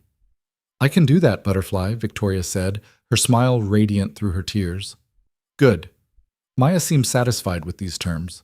Then she looked at both adults with a mischievous expression that reminded Ethan so much of Sarah his heart ached. So does this mean you're girlfriend and boyfriend now? Like the big kids at school? Ethan and Victoria looked at each other, and despite everything, the heavy conversation, the tears, the weight of what they'd just committed to, they both started laughing. Yeah, Butterfly, Ethan said, pulling both his girls close. I guess it does. Maya wiggled happily between them. Finally, Grandma is going to be so excited. She said you two were being silly and wasting time. What's wasting time mean? It means we should have done this a long time ago, Victoria said, meeting Ethan's eyes over Maya's head. The rest of the afternoon passed in a blur of normalcy that felt anything but normal. Maya insisted on showing Victoria every single thing she'd done at Grandma's house, from the cookies they'd baked to the drawings she'd made to the new rocks she'd collected from the garden. Victoria listened to it all with genuine interest, asking questions and marveling at each treasure like it was the most important thing in the world. Watching them together, watching Maya's complete comfort with Victoria, watching Victoria's tender attention to his daughter, Ethan felt something settle in his chest, a rightness he hadn't felt in 5 years. like pieces that had been scattered were finally clicking back into place, forming a picture he hadn't dared to imagine. When Maya went to her room to play, Victoria joined Ethan in the kitchen where he was starting dinner preparations. "That went better than I expected," she said, leaning against the counter. "She's known all along," Ethan marveled. "We thought we were being so careful, and she'd already figured it out." Kids are perceptive, especially ones who've had to grow up faster than they should. Victoria moved closer, her arms sliding around his waist. "Thank you for what you said. About Sarah, about love growing instead of replacing. That was perfect." "I meant it." Ethan rested his forehead against hers. "All of it. I do love you, Victoria, and I know it's fast, and I know we still have a lot to figure out, but it's real," Victoria finished, "and we're going to figure it out together." From down the hall, they could hear Maya singing to herself some made-up song about butterflies and stars. The sound was pure and happy, the sound of a child who felt secure and loved and excited about the future. "Together," Ethan repeated, sealing the promise with a kiss. They made dinner as a family that night, Maya insisting on helping despite the mess she created. Victoria proved to be terrible at cutting vegetables. "I always pay someone to do this," she admitted with a laugh, while Maya was surprisingly good at measuring ingredients. They worked in organized chaos, bumping into each other and stealing tastes and making more mess than necessary. It was perfect. After dinner, Maya requested a movie, and the three of them piled onto the couch with blankets and popcorn. Maya positioned herself between Ethan and Victoria, holding both their hands, her head switching between their shoulders as she watched the animated adventure unfold on screen. Halfway through, she looked up at Victoria. "Can I ask you something?" "Always." "When are you going to move in? You should have your own room here, or maybe you could share with Daddy since you love each other now." Ethan nearly choked on his popcorn. Victoria handled it with her usual grace. "That's something your dad and I need to talk about," she said gently. "Making big decisions like that takes time." "But not too much time," Maya insisted. "You already wasted enough being silly." "Fair point," Victoria conceded, her eyes sparkling with amusement. Later, after Maya had been tucked into bed with an extra-long bedtime story that Victoria and Ethan took turns reading, they found themselves back on the couch, exhausted but content. "She asked about me moving in," Victoria said quietly. "I heard." Ethan pulled her against his side. "What do you think about that?" "I think it's too soon to actually do it. We need time to adjust, to figure out how this works. But," she paused, "but I'd be lying if I said I didn't want it. Eventually." "Eventually," Ethan agreed. "When we're ready. When Maya's ready. When it feels right." "You really think we can make this work?" Victoria asked, vulnerability clear in her voice. "All the complications, your job, my company, the media attention when people find out about us, the questions people will ask?" "I think it won't be easy," Ethan said honestly. "I think there will be challenges we can't even anticipate yet, but I also think that what we have, what we've built over 3 years, is strong enough to weather it." Victoria was quiet for a long moment. Then she said, "I love you, Ethan Cole. I love you, and I love your daughter, and I love this life you've created. And I'm all in. Whatever it takes, however long it takes. I'm not going anywhere." "I love you too," Ethan said, his voice rough with emotion. "And I promise I'm going to try, to be brave enough for this, for us, to stop letting fear make my decisions." They sealed the promise with a kiss that started soft and tender but quickly deepened into something more. Years of restrained desire and suppressed emotion poured into the contact, both of them finally allowing themselves to feel everything they'd been holding back. When they finally pulled apart, both breathing hard, Victoria laughed shakily. "We should probably not do this on the couch where Maya might come out and find us." "Probably not," Ethan agreed. "My bedroom?" "Your bedroom," Victoria confirmed. They moved through the dark house hand in hand, checking on Maya one more time before closing themselves into Ethan's bedroom. And as Victoria pulled him down to the bed, as they came together with the desperate intensity of people who'd waited far too long, Ethan felt the last of his carefully maintained control finally, completely collapse. For the first time in 5 years, he allowed himself to simply feel, to love without reservation, to need without shame, to hope without fear of the inevitable disappointment. And it was terrifying and exhilarating And absolutely right. The first real test came on Monday morning when Victoria left for work and Maya had to go to school. The weekend had existed in a bubble of intimacy and revelation, but Monday brought the harsh light of ordinary life and all the complications that came with it. Ethan stood at the front door watching Victoria gather her things. The damp clothes from Friday night now dry and neatly folded, her phone that had been charging in his kitchen, her purse that looked absurdly expensive next to his worn coat rack.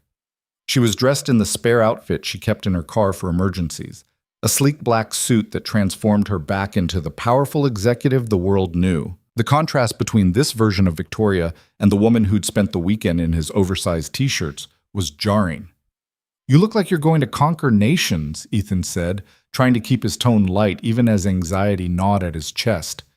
Victoria smiled, but he could see the same tension in her eyes.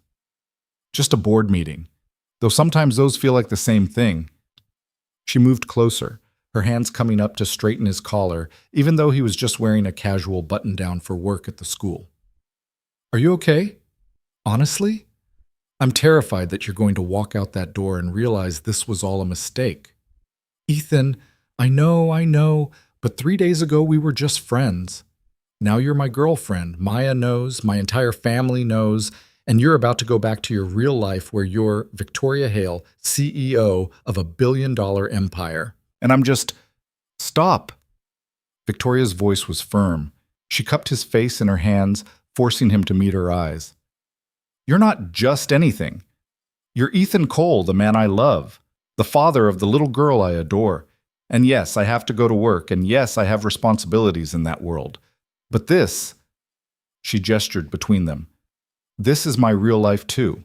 This is the part that matters. What if people at your company don't understand? What if they think you're making a mistake dating someone so far outside your world?" "Then they can think that." Victoria's expression was fierce. "I didn't build my company by caring what other people thought was appropriate. Why would I start now?" From upstairs, they could hear Maya singing while she got ready for school, her young voice cheerful and unbothered by the adult anxieties swirling below. "She's happy," Victoria observed softly. "That's what matters. Not what my board thinks or what your colleagues think or what anyone else thinks. She's happy, and I'm happy, and you—" She poked him gently in the chest. "You're going to be happy too once you stop catastrophizing." Despite himself, Ethan smiled. "I don't catastrophize. I just consider all possible outcomes." "You catastrophize," Victoria corrected, but her tone was affectionate. She kissed him softly. "I'll call you later, and I'll see you Friday, same as always. Nothing has to change that fast." But everything had already changed, and they both knew it. After Victoria left and Maya was safely deposited at school, Ethan found himself walking into the elementary school where he taught with a strange sense of disconnection. Everything looked the same. The bulletin boards covered in student artwork, the smell of cafeteria food and floor cleaner, the familiar faces of colleagues he'd worked with for years. But he felt fundamentally different, like he'd stepped through a door over the weekend and couldn't quite find his way back to who he'd been before. His friend and fellow teacher Marcus caught up with him in the hallway before first period. "You look weird, man. Good weird, but weird. Something happened?" Ethan hesitated. The urge to keep this private, to protect this new fragile thing from outside scrutiny, was strong. But Victoria's words echoed in his head. They couldn't hide forever. And more than that, he didn't want to hide. "Victoria and I are together now," he said, the words feeling both natural and strange. "Like, actually together." Marcus's eyes widened, then he broke into a huge grin. "About damn time. Half the staff has been placing bets on when you two would finally figure it out." "Why does everyone keep saying that?" Ethan groaned. "Because you've been pining after that woman for years, and she's been looking at you like you hung the moon every time she visits the school. It wasn't exactly subtle." Marcus clapped him on the shoulder. "I'm happy for you, man. You deserve this." The sentiment was echoed throughout the day as word spread. Because of course it spread, school faculty lounges were worse than any tabloid for gossip. But unlike the judgment Ethan had feared, most reactions were genuinely positive. His colleagues were happy for him, some admitting they'd been hoping he'd find someone after Sarah's death. It was the conversation with the principal, Dr. Sarah Chen, that caught him off guard. She called him into her office during his planning period, her expression unreadable. "Ethan, I wanted to talk to you about Victoria Hale." His stomach dropped. "If this is about a conflict of interest with her donations to the school—" "It's not, Doctor," Chen interrupted, a small smile crossing her face. "Though we may need to formalize some things to keep everything transparent."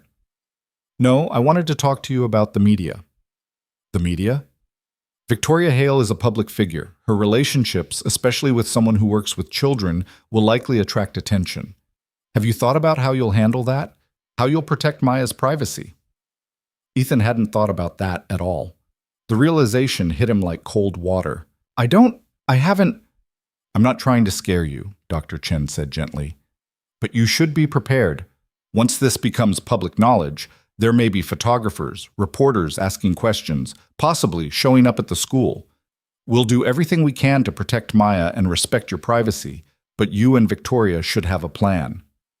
The conversation stayed with Ethan all day, adding another layer of anxiety to the mix. That evening, after Maya was in bed, he called Victoria. "The principal mentioned the media today," he said without preamble when she answered. "Photographers and reporters. I hadn't even thought about that." Victoria was quiet for a moment. "I know. I've been thinking about it too. My PR team already reached out asking if there was any truth to the rumors that I was dating someone." "There are already rumors?" "Someone saw us having dinner a few weeks ago. Took a photo. It's been circulating on social media with speculation." She sighed. "I've managed to keep it quiet so far, but once we go public, it will be news. Billionaire dating elementary school teacher. It's the kind of story people eat up." "Maya can't be part of that story," Ethan said firmly. "I won't let her be photographed or have her life turned into entertainment." "I agree completely. I've already instructed my team to prepare a statement that establishes firm boundaries around Maya's privacy. Any outlet that publishes photos or information about her will face legal action." Victoria's voice softened. "I know this is a lot, Ethan. My world comes with complications, yours doesn't. If you need time to think about whether this is really what you want—" "No," Ethan interrupted. "I'm not backing out because things are complicated. I need to know we can protect her. That's non-negotiable." "We will. I promise you, we will." They talked for another hour, working through logistics and concerns, making plans for how to handle the inevitable public interest. It wasn't romantic or fun, but it was necessary, and Ethan was grateful that Victoria took his concerns seriously rather than dismissing them. The first Friday after that pivotal weekend felt weighted with expectation. Victoria arrived at her usual time, but instead of the easy greeting they'd shared for 3 years, there was a moment of awkwardness as they both navigated this new dynamic with Maya watching. "Miss Victoria!" Maya launched herself at Victoria as usual, but then pulled back, suddenly uncertain. "Should I still call you Miss Victoria, or is it different now?" Victoria crouched down to Maya's level. "You can call me whatever feels comfortable to you. Miss Victoria is fine. Or just Victoria if you prefer. I'll answer to either." "What about when you marry Daddy? Will you be my new mom then?" The question hung in the air like a grenade with the pin pulled.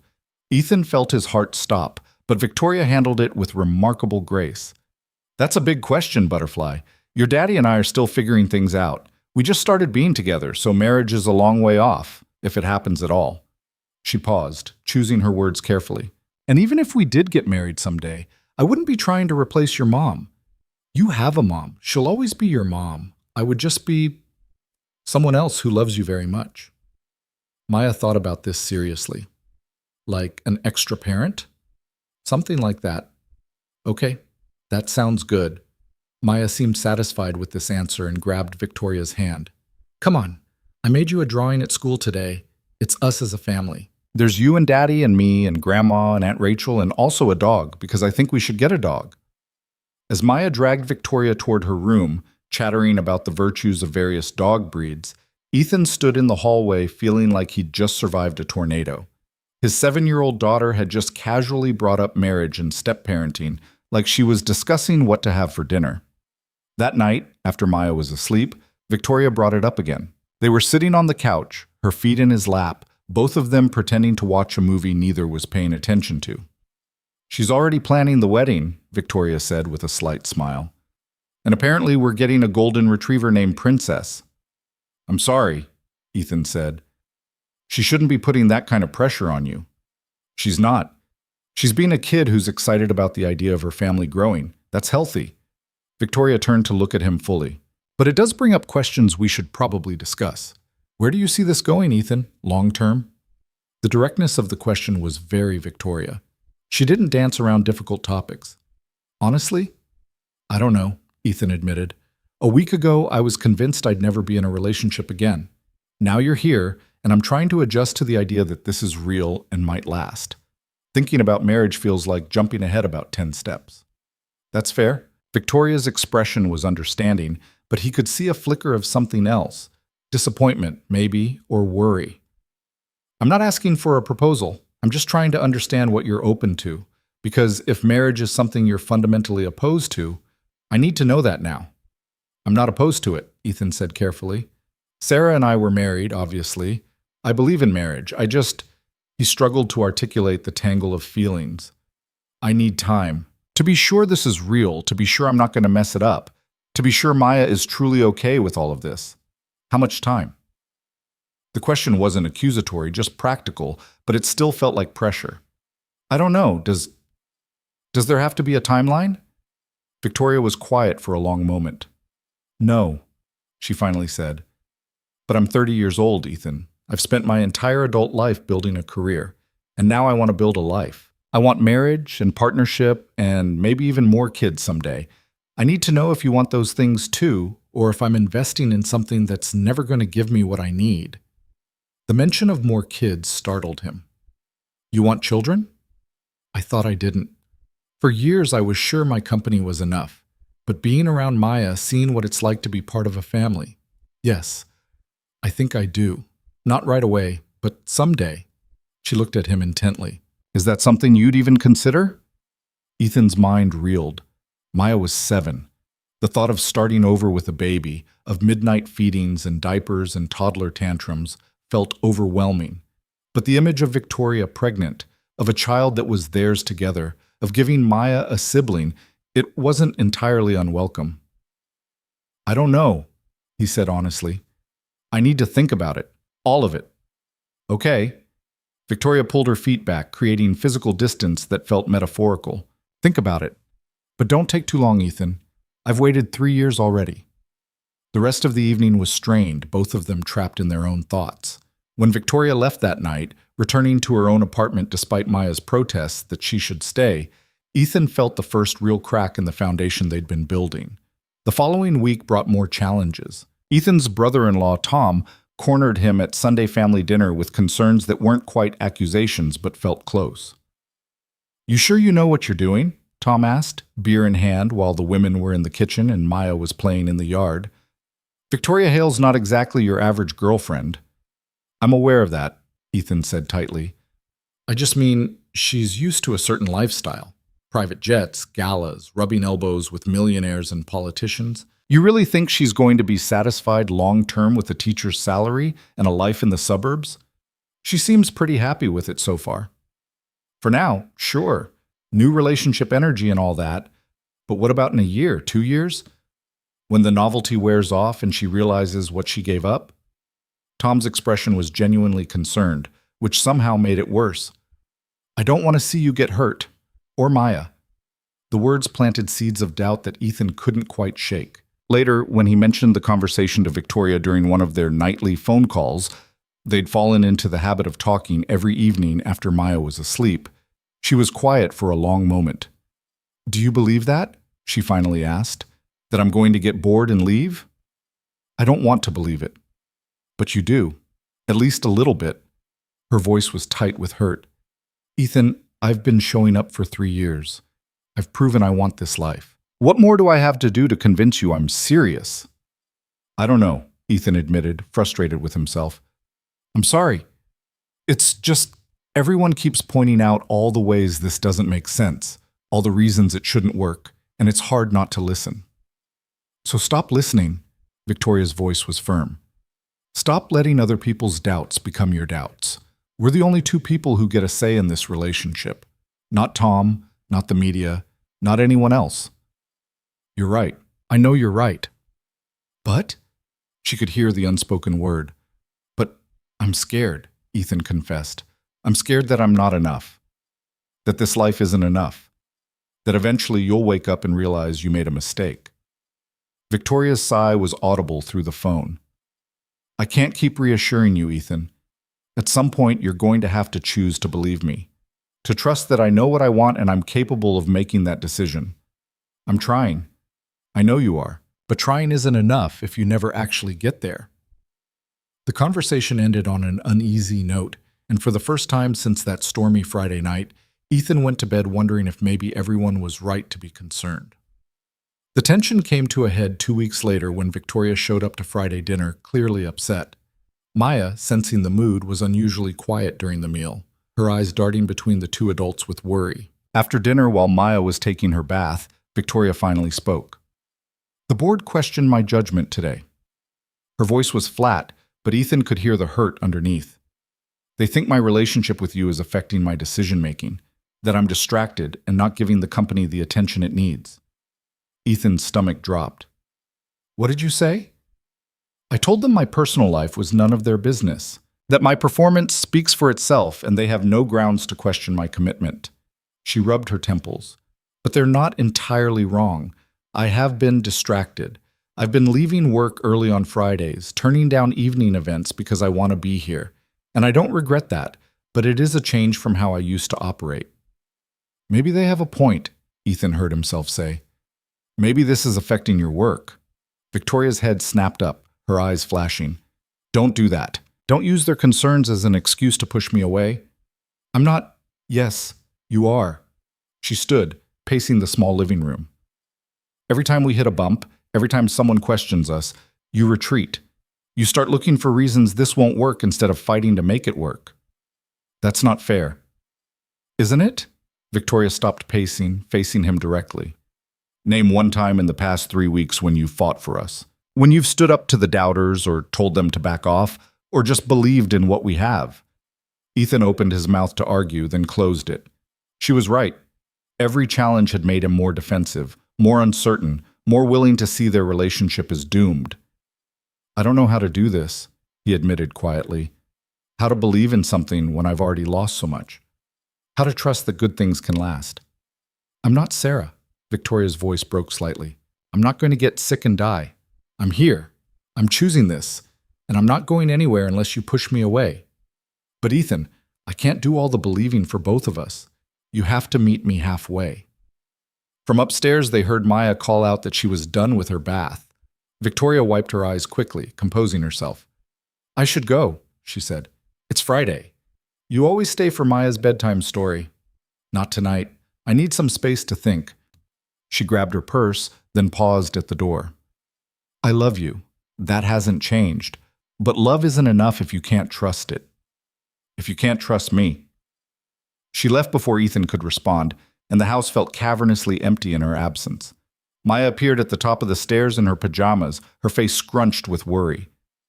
Where did Miss Victoria go? She had to leave early, Ethan managed. Because you two were fighting? The perceptiveness of children was a double-edged sword. We weren't fighting exactly, just having a difficult conversation. Maya came down the stairs and climbed into his lap, her small body warm and solid against him. Grandma says people who love each other still have fights sometimes, but they make up because love is more important than being right. Out of the mouths of babes, Ethan thought. When did Grandma say that? Last week when Uncle Tom and Aunt Rachel were arguing about something. Maya looked up at him with serious eyes. Do you love Miss Victoria? Yes, Butterfly, very much. Then you should make up, because love is more important than being right. That night, after tucking Maya in, Ethan lay in his bed, the bed he'd shared with Victoria just 2 weeks ago, and forced himself to confront the truth. Victoria was right. He had been retreating, had been letting fear dictate his choices, had been so focused on protecting himself from potential loss that he was actively sabotaging something real. Sarah's death had taught him that nothing was guaranteed, that love couldn't prevent tragedy. But maybe the lesson he should have learned was that love was worth the risk anyway. That the time he'd had with Sarah, even though it ended in heartbreak, had been worth every moment. That closing himself off to prevent pain was just another kind of loss. He picked up his phone and called Victoria. She answered on the third ring, her voice cautious. Hi. I'm sorry, Ethan said without preamble. You're right. About all of it. I've been letting fear make my decisions, and I've been making you prove yourself over and over because I'm too scared to just trust what we have. Victoria was quiet. I love you, Ethan continued.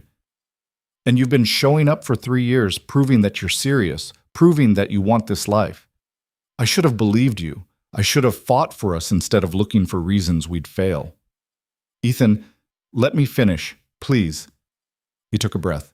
I can't promise I won't get scared again. I can't promise I won't have moments of doubt. But I can promise to fight through it instead of letting it push you away. I can promise to choose us, even when it's scary, especially when it's scary. When Victoria finally spoke, her voice was thick with tears. I need that, Ethan. I need to know you're all in, not just when things are easy, but when they're hard, too. I'm all in, he said firmly. I'm terrified, but I'm all in. Okay. He could hear the relief in her voice. Okay. Can you come over? Maya asked about you, and I just want to see you.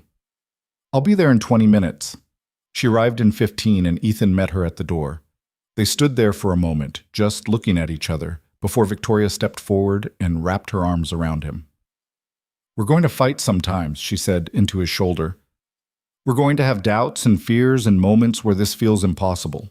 That's normal. I know. Ethan held her tighter. But we'll figure it out. Together. Together, Victoria agreed. They went upstairs to check on Maya, who was supposedly asleep, but immediately sat up when she heard Victoria's voice.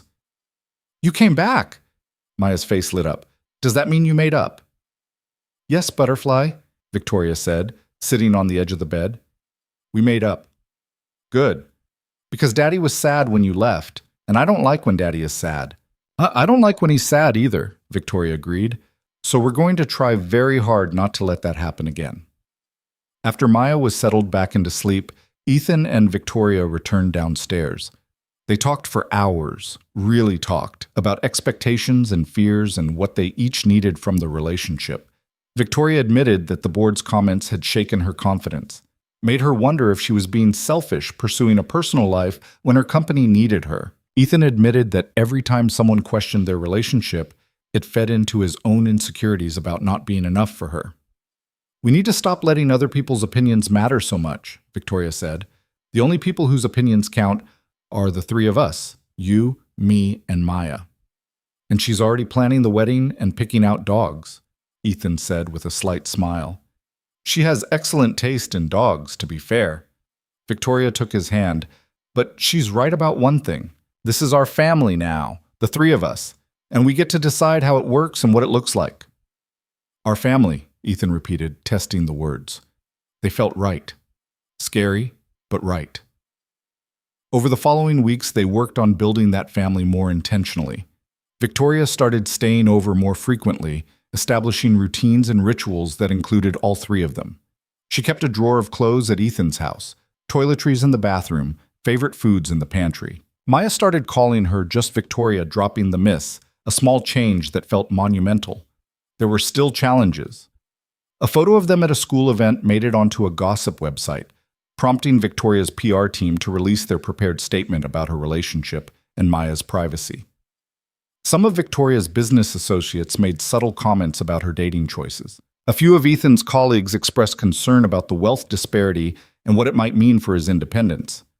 But they faced each challenge together, presenting a united front, supporting each other through the difficult moments. And slowly, the doubters began to quiet. People saw that this wasn't a fling or a phase, but something real and lasting. 3 months after that stormy Friday night, Victoria brought up moving in again. They were cooking dinner together, something that had become their Sunday routine, while Maya set the table. I've been thinking, Victoria said, carefully chopping carrots with the improved technique Ethan had taught her. My lease is up in 2 months. I could renew it, or, Ethan prompted, though his heart was already racing. Or I could let it expire. Move in here, officially become part of this household instead of just visiting. She set down the knife and looked at him. What do you think? Ethan glanced at Maya, who had stopped setting the table and was watching them with barely contained excitement. "I think," he said slowly, "that we should ask Maya what she thinks." "Yes!" Maya shouted before either adult could say anything else.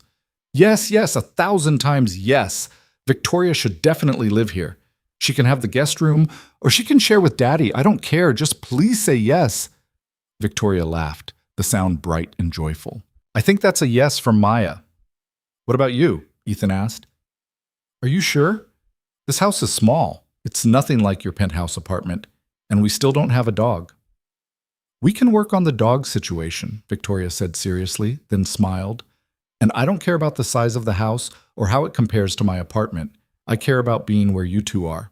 About not having to leave on Friday nights. About being present for Maya's morning routine and your late-night grading sessions, and all the ordinary moments that make up a life." Ethan crossed the kitchen and pulled her into his arms. "Then yes, move in. Be part of this family officially." Maya cheered and came running over, wrapping her arms around both of them. The three of them stood there in the small kitchen, holding each other, and Ethan felt something he hadn't felt in 5 years. Complete. The family he'd lost was still gone, still mourned. Sarah would always be part of their story, but this new family they were building, this unconventional unit of a teacher, a billionaire, and a 7-year-old girl, was whole and real and worth every risk. 2 months later, Victoria moved in, transforming the guest room into her home office while filling Ethan's closet with her clothes. Maya helped her unpack, chattering excitedly about how they were a real family now, just like she'd always wanted. And watching Victoria and Maya laugh together while trying to assemble a new bookshelf, Ethan realized that somewhere along the way, he'd stopped being afraid. He'd stopped waiting for the other shoe to drop and started believing in the possibility that good things could last, that love could last. The months that followed Victoria's move settled into a rhythm that felt both surprising and inevitable.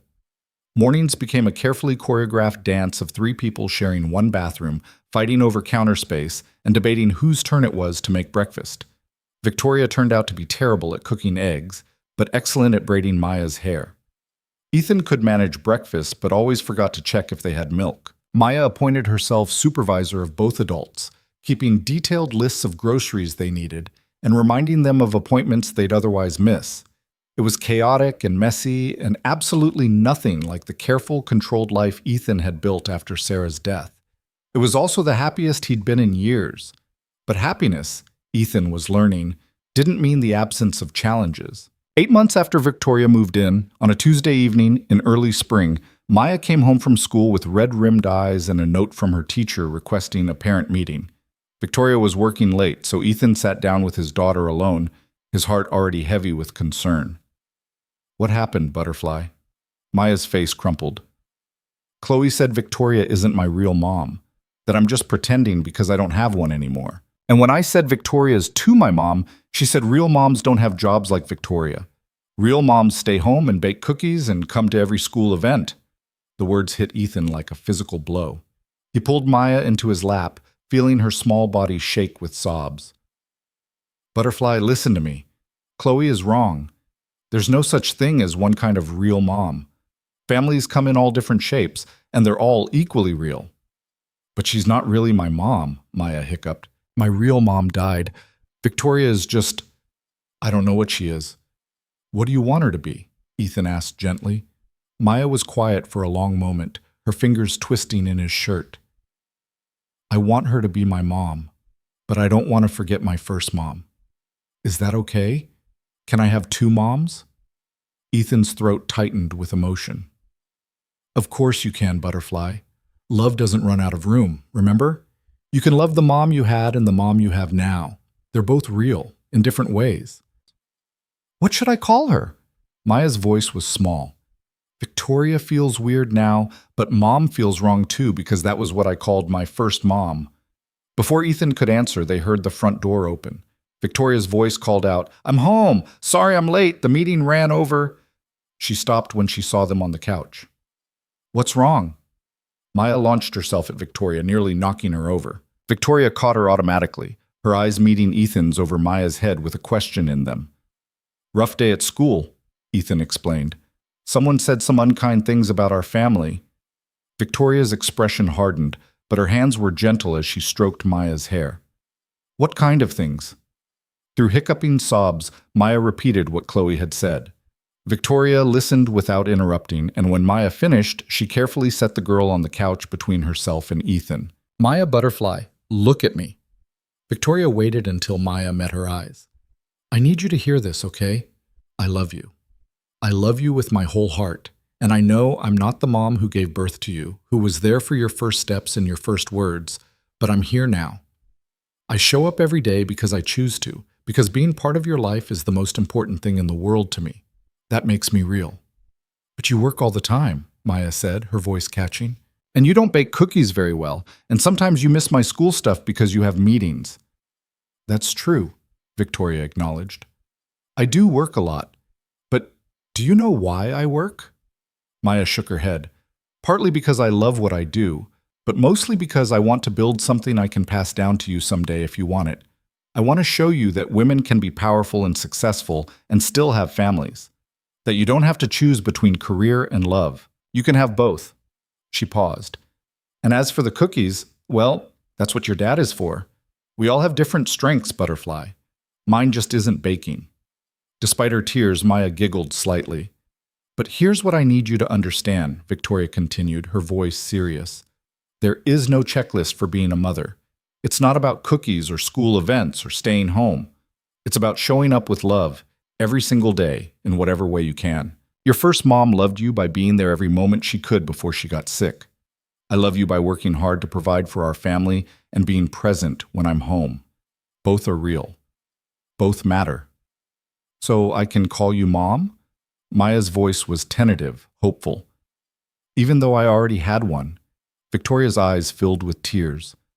Butterfly, I would be honored if you called me Mom, but only if it feels right to you. I'll be happy with whatever name makes you comfortable. Maya thought about this seriously, her young face scrunched in concentration. What if I call you Mama V? So it's different from my first mom, but still momish? Mama V. Victoria tested the name, then smiled through her tears. I love it. Me too, Maya decided. Then, with the resilience of childhood, she brightened. Can we have pizza for dinner, and can Mama V help me with my science project? Just like that, a major milestone had been reached and integrated into the fabric of their daily life. Ethan watched Victoria and Maya move to the kitchen to order pizza, their heads bent together as they debated toppings, and felt something settle in his chest. This was their family. Unconventional, imperfect, but undeniably real. Later that night, after Maya was asleep, Ethan found Victoria standing in what had become their bedroom, staring at a photo she'd framed and placed on the dresser. It was from Maya's 8th birthday party the month before. All three of them covered in frosting, laughing at some joke he couldn't remember now. She called me Mama V, Victoria said softly, almost wonderingly. I didn't know how much I needed to hear that until she said it. Ethan wrapped his arms around her from behind. You've earned it. Every day for 3.5 years you've shown up and loved her. That makes you her mother in every way that counts. I wish I could have known Sarah, Victoria said, still looking at the photo. To thank her for giving me this family, even if she didn't know she was doing it. She would have liked you, Ethan said, and realized it was completely true. She would have been glad Maya had you. They stood there in the quiet bedroom, holding each other, and Ethan felt the last piece of his guilt about moving on finally release its hold. Sarah would always be Maya's first mother, would always be loved and remembered. But there was room for Victoria too. Love could expand to hold both truths. The following weeks brought new challenges that tested their family in different ways. Victoria's company faced a hostile takeover attempt that required her full attention, meaning late nights and weekend work sessions. Ethan struggled with the increased parenting load while also managing a difficult student situation at school. Maya, sensing the tension, started having nightmares again for the first time in months. One particularly rough Thursday night, everything came to a head. Victoria had missed dinner for the 3rd night in a row, still at the office fighting off the takeover. Maya had woken from a nightmare crying for her first mom, something that always broke Ethan's heart. And Ethan himself was running on 4 hours of sleep and too much coffee, grading papers at the kitchen table at 11 p.m. When Victoria finally came home just after midnight, She found Ethan still at the table, his head in his hands. "Hey," she said softly, setting down her briefcase. "You're still up." Maya had another nightmare. Took forever to get her back to sleep. Ethan's voice was rough with exhaustion. "And I have 40 more essays to grade before tomorrow." Victoria moved behind him, her hands coming to rest on his shoulders, beginning to massage the tight muscles there. "I'm sorry. I know I've been absent this week. You're dealing with a crisis. I get it." But there was an edge to his voice that belied the understanding words. "Talk to me, Ethan. What's really bothering you?" He was quiet for a long moment, then the truth came spilling out. "I'm tired. I'm tired of doing this alone again. I know your work is important. I know the takeover is serious, but Maya needs you. I need you. And you're never here." Victoria's hand stilled. "That's not fair. You knew what my job was when we started this." "I did. And I thought we'd figure out how to balance it. But this," he gestured at the empty house, the silent evidence of another evening spent without her. "This isn't balance. This is me being a single parent again while you're married to your company." "Married to my company?" Victoria stepped back, her voice sharp with hurt. "Is that really what you think? That I'm choosing work over you?" "Aren't you?" Ethan stood, facing her. "When was the last time you were home for dinner? When was the last time you read Maya a bedtime story or helped her with homework? I'm not asking you to quit your job, Victoria. I'm asking you to be present in the life we're building." "I am present," Victoria shot back. "Just because I'm not here every single evening doesn't mean I'm not committed to this family. I'm fighting to save my company, Ethan. The company that provides for all of us, that gives us security, that will be Maya's inheritance someday. I'm doing this for us. We don't need the company to be a family. We need you." The words hung between them like an accusation. Victoria's face went pale, then flushed with anger. "That's easy for you to say. You've never built anything from nothing. You don't know what it's like to watch something you created be threatened, to know that thousands of people depend on you to save it. I don't have the luxury of just walking away." "I'm not asking you to walk away." Ethan's voice rose, then he forced it back down, aware of Maya sleeping upstairs. "I'm asking you to find balance, to delegate, to trust that your team can handle things so you can be home before midnight. And I'm asking you to understand that sometimes balance isn't possible, that sometimes I have to make sacrifices for the greater good of our future." "What future?" Ethan's voice cracked. "If you're never here, what are we building toward? A big bank account and a kid who barely knows her mother?" The word mother hit Victoria like a slap. Her eyes filled with tears. "That's not fair," she whispered. "Neither is this," Ethan countered, but his anger was already deflating into exhaustion. "I can't do this alone, Victoria. I won't do it alone. I already raised Maya by myself for 3 years. I let you into our lives because I thought we'd be a team. But a team means showing up." Victoria was crying openly now. "I am showing up. I'm fighting to save our future. Why can't you see that?" "Because I lived without a future for 5 years after Sarah died," Ethan said, his voice breaking. "And I learned that the future doesn't matter if you're not present in the now. Maya is 8 years old. She won't remember your quarterly earnings or your market share. She'll remember whether you were there." The fight went out of Victoria all at once. She sank into a chair, her face in her hands. "You're right," she said finally. "You're right, and I hate it, but you're right. I've been telling myself I was doing this for us, but really I was doing it because it's easier to control a business crisis than to face the fear of being a bad parent." Ethan sat down across from her, the anger draining away. "What do you mean?" Victoria looked up, her face streaked with tears. "I'm terrified of screwing this up, of being the mother who's never there, who disappoints her kid, who chooses work over family. So I tell myself that working is providing for the family, that it's noble and necessary. But the truth is, I don't know how to be present. I've spent my entire adult life finding value in achievement and productivity.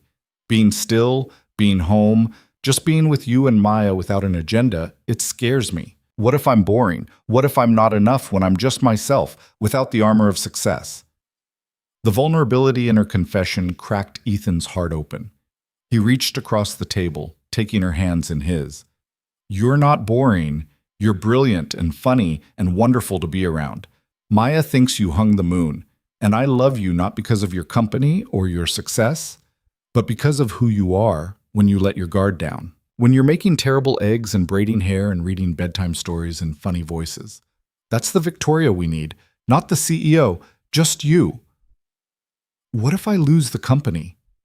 Victoria's voice was small. What if I delegate and trust my team and the takeover succeeds anyway? What if I fail? Then you fail, Ethan said gently, and we'll still be here. The company doesn't define you, Victoria. It never has. You're more than your achievements. She stared at their joined hands. I don't know how to be more than my achievements. That's all I've been for so long. Then let us show you. Ethan squeezed her fingers. Come home. Be present. Learn that your value isn't in what you accomplish, but in who you are to the people who love you. Victoria was quiet for a long moment. Then she pulled out her phone and sent a text. A minute later, her executive assistant replied with a surprised but affirmative emoji. What did you do? Ethan asked. I told her to clear my schedule tomorrow, that I'm taking a personal day. Victoria set the phone down. And I'm going to call my COO in the morning and give her full authority to handle the takeover negotiations. She's brilliant. Better at this than I am, honestly. I just didn't want to admit it because letting go of control terrifies me. You're sure? No, Victoria admitted. I'm not sure at all, but I'm choosing to trust my team to handle the company, to trust you when you say I'm enough without my achievements, to trust that being present matters more than being perfect. They stayed up talking until nearly 2 a.m, working through logistics and fears and making plans for how Victoria would better integrate work and family.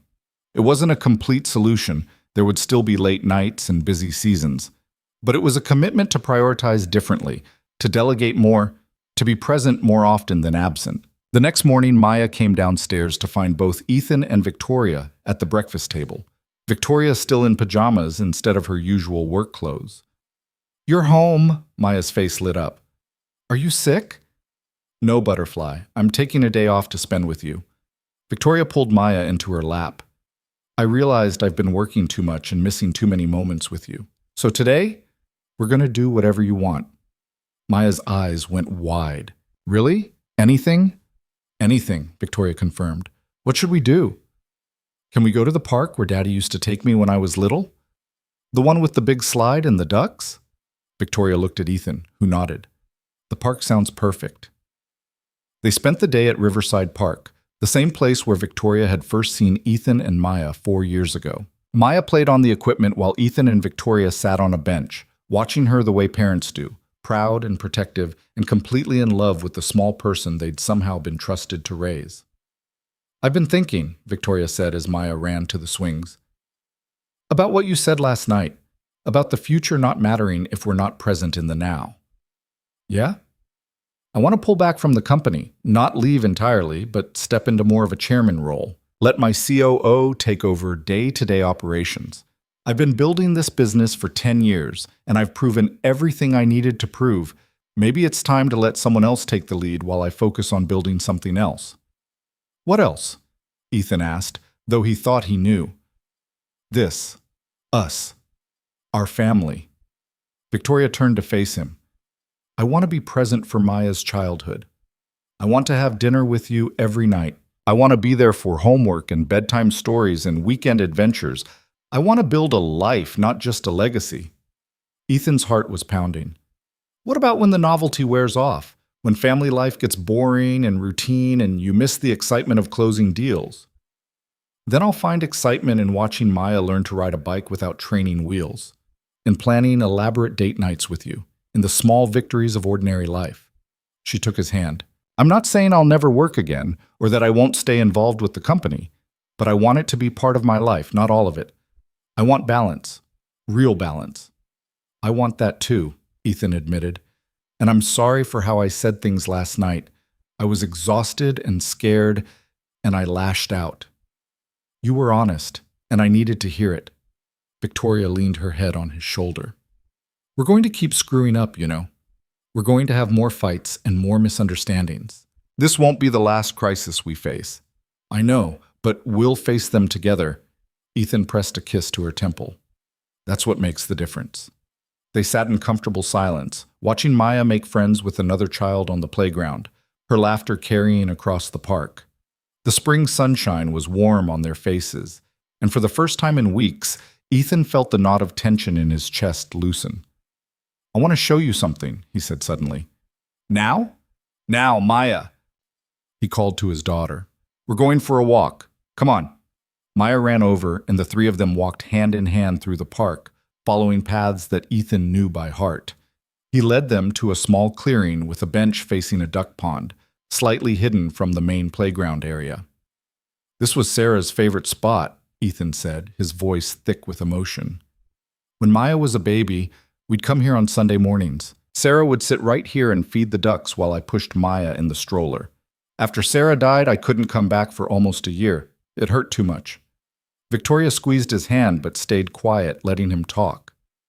"But eventually, I brought Maya back because she loved the ducks. And sitting here, watching her throw breadcrumbs and laugh at the way they'd scramble for food, I realized something. Sarah wasn't in the cancer or the hospitals or the grief. She was in these moments, the ordinary, beautiful moments we'd shared. She was in Maya's laugh, and in the sunshine, on the water, and in the peace of this place." He turned to Victoria, his eyes bright with unshed tears. "And I realized that loving you didn't diminish that. It didn't replace these memories or erase what I had with Sarah. It just added new chapters to a story I thought was finished. You brought me back to life, Victoria. You and Maya together, you showed me that my story wasn't over." Victoria was crying openly now. "Ethan." He reached into his pocket and pulled out a small velvet box. Victoria's breath caught. "I've been carrying this for 3 months," Ethan continued, "waiting for the right moment, waiting to be sure, waiting to feel like I deserved this kind of happiness again. But standing here, in this place that holds my past and my present and hopefully my future, I realize I don't need to wait anymore. I don't need permission to be happy. I just need to be brave enough to choose it." He opened the box, revealing a ring, simple but beautiful, with a sapphire surrounded by small diamonds. "Victoria Hale, you walked into my life when I was broken and lost. You loved my daughter before you loved me. You showed up every Friday night for 3 years, proving your commitment before I was brave enough to accept it. You've been patient with my fears and my grief, and my tendency to catastrophize everything. You've made me believe in love again, in futures worth building, in the possibility that good things can last." Maya was bouncing with barely contained excitement beside them, but stayed quiet, sensing the importance of the moment. "I'm not asking you to replace what I had," Ethan continued. "I'm asking you to build something new with me, to be my partner in all of this. The messy mornings and difficult evenings, the fears and the joys, the ordinary moments that make up a life. Will you marry me?" Victoria was sobbing so hard she could barely speak, but she managed to choke out, "Yes, yes, 1,000 times yes."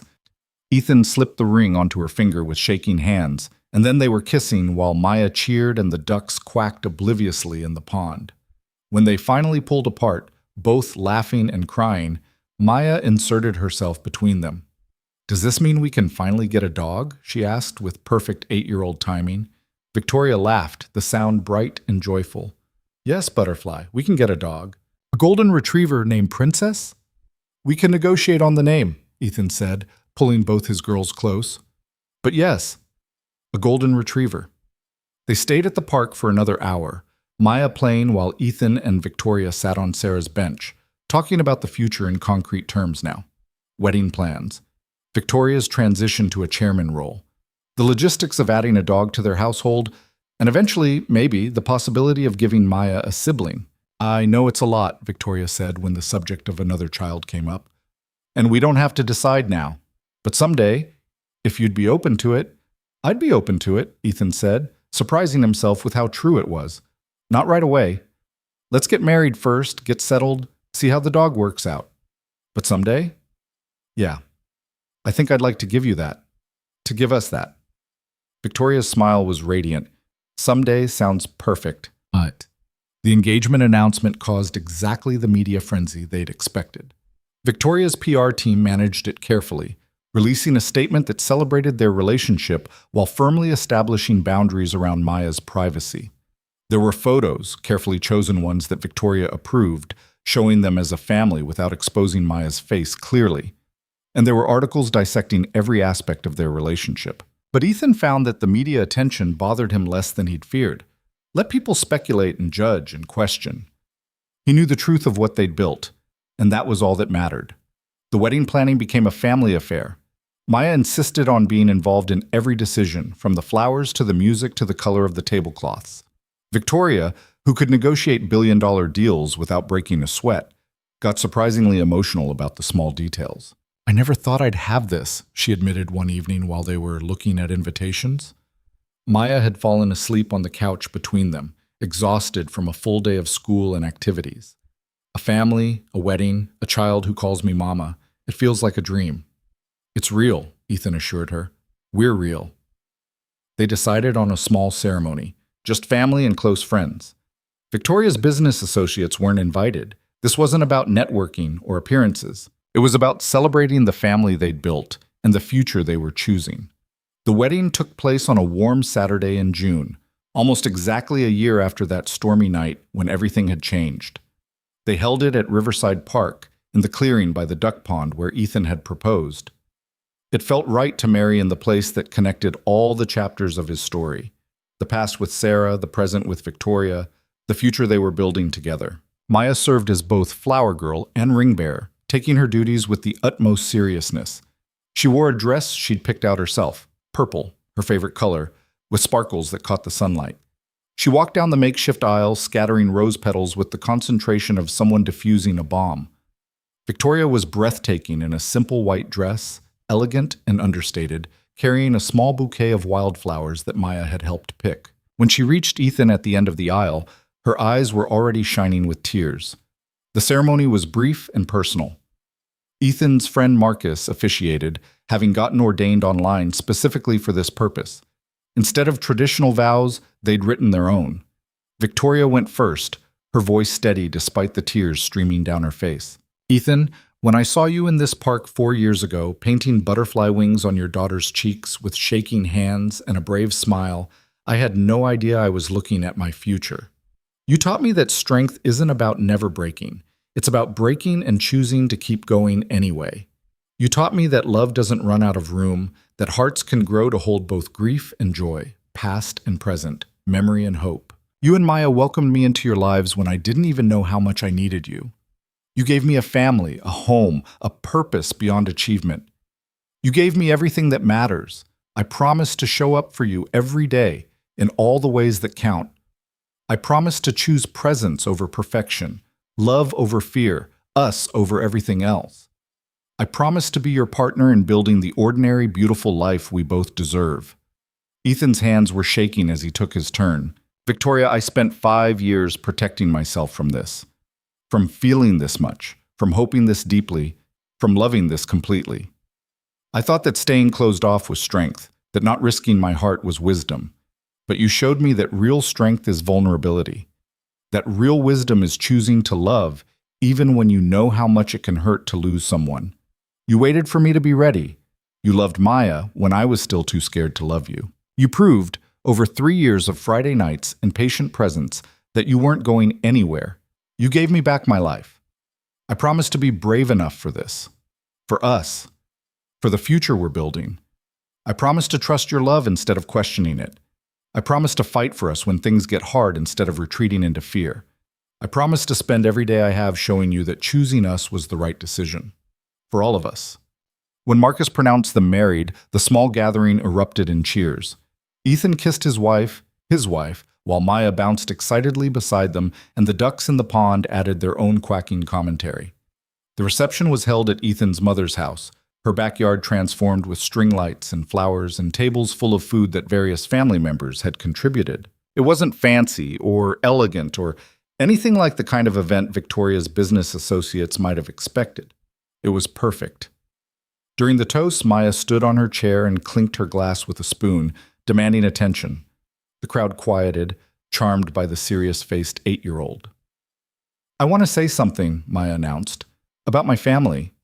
I used to have a mom and a dad, but then my first mom got sick and went to heaven. And for a while it was just me and Daddy, and that was okay, but also kind of sad.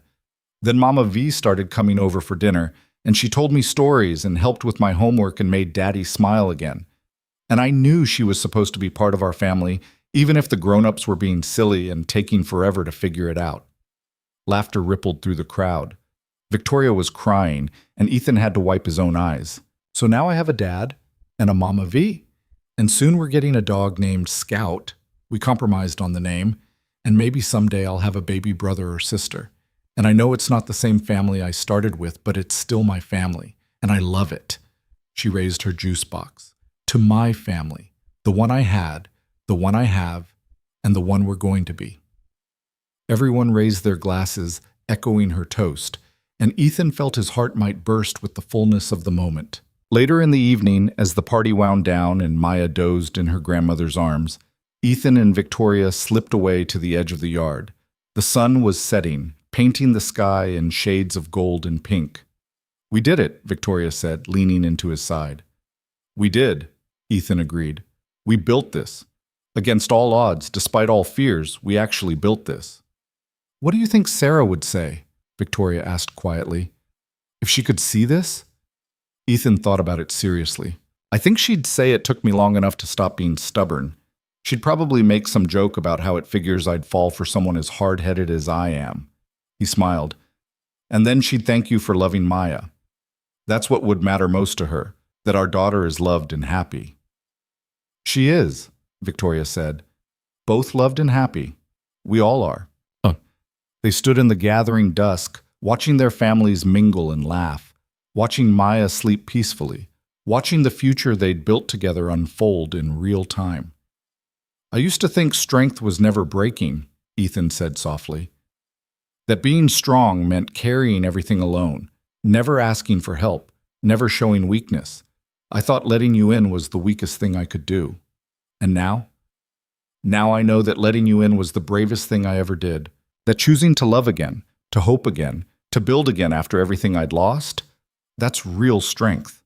Not the fear I dressed up as protection, not the loneliness I called independence, but this, us, choosing this even when it terrified me." Victoria turned in his arms, looking up at him with eyes that held their entire story. The years of Friday dinners, the stormy night that changed everything, the fights and fears and breakthroughs, all the moments that had led them here. "You know what I think?" she said. "I think strength and love aren't opposites. I think they're the same thing. Real love requires real strength, the strength to be vulnerable, to trust, to hope, to keep choosing someone even when it's hard. We didn't find love despite our strength. We found it because we were finally brave enough to reach for it." "When did you get so wise?" Ethan asked, pressing his forehead to hers. "About the same time you stopped being so stubborn," Victoria teased. Then more seriously, "We're going to be okay, aren't we? All of us?"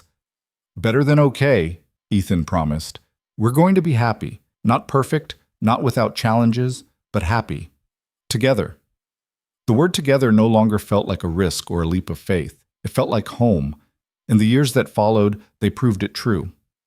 Victoria transitioned to her chairman role, finding that she loved strategy and vision work even more than day-to-day operations. She was home for dinner most nights, present for Maya's school events, fully integrated into the rhythms of family life. Scout the Golden Retriever joined them 6 months after the wedding and proved to be exactly the chaos Maya had predicted and exactly the joy they all needed. 2 years later, they welcomed a son, James, named after Victoria's father, and watched Maya transform into the most devoted big sister imaginable. Ethan navigated the exhaustion of midnight feedings and diaper changes with the perspective of someone who'd done it before, while Victoria discovered the fierce love of carrying and birthing a child. Together, they built a family that honored the past while embracing the future. Maya grew into a confident teenager who moved easily between her father's world of teaching and modest living and her Mama V's world of business and influence. She learned that families could be complicated and messy and still be whole, that love could expand to hold multiple truths, that strength looked like vulnerability and courage looked like choosing to try again. On Maya's 18th birthday, Ethan found himself back at Riverside Park with Victoria, watching their daughter push her younger brother on the swings. James was squealing with delight, demanding to go higher, while Maya laughed and obliged. "You know what's wild?" Ethan said, his arm around Victoria's waist. 10 years ago, I was standing in this park convinced my life was over, convinced that the best parts were behind me and all I had left was survival. "And now?" Victoria prompted, though she was smiling like she already knew the answer. Now I know that sometimes the best parts of life come after you think the story is over. That endings can become beginnings if you're brave enough to turn the page. He looked at his wife, his partner, his best friend, the woman who'd waited patiently for him to be ready, and then loved him with fierce constancy. Thank you for being patient with me, for not giving up when I was too scared to choose this. Thank you for finally choosing it, Victoria countered, for being brave enough to love again, for building this beautiful, chaotic, perfect life with me. They watched their children play, watched the sun set over the duck pond, watched their life unfold exactly as it was meant to. And Ethan realized that this was what he'd been searching for in all those years of grief and fear. Not a return to what he'd lost, but the courage to build something new. Not a replacement for Sarah, but an addition to his story. Not an ending, but a continuation. The greatest risk, he'd learned, wasn't loving and losing. It was never loving at all. It was protecting yourself so completely that you forgot how to live. Real strength, he finally understood, wasn't about never breaking. It was about breaking and choosing to heal, about losing and choosing to hope again, about ending and choosing to begin. It was about standing in a park with the woman you love, watching the children you're raising together, and knowing that you chose right. That fear didn't win. That love, in all its messy and magnificent complexity, was worth every terrifying moment it took to reach for it. And as Victoria leaned her head on his shoulder and Maya's laughter carried across the park, Ethan Cole knew with absolute certainty that he was exactly where he was meant to be. That this complicated, unconventional, perfectly imperfect family was his home. That the story he'd thought was over had simply been waiting for the right person to help him write the next chapter. Together, they had built something worth every risk, something that would last, something that proved that love, real love, was the bravest choice of all.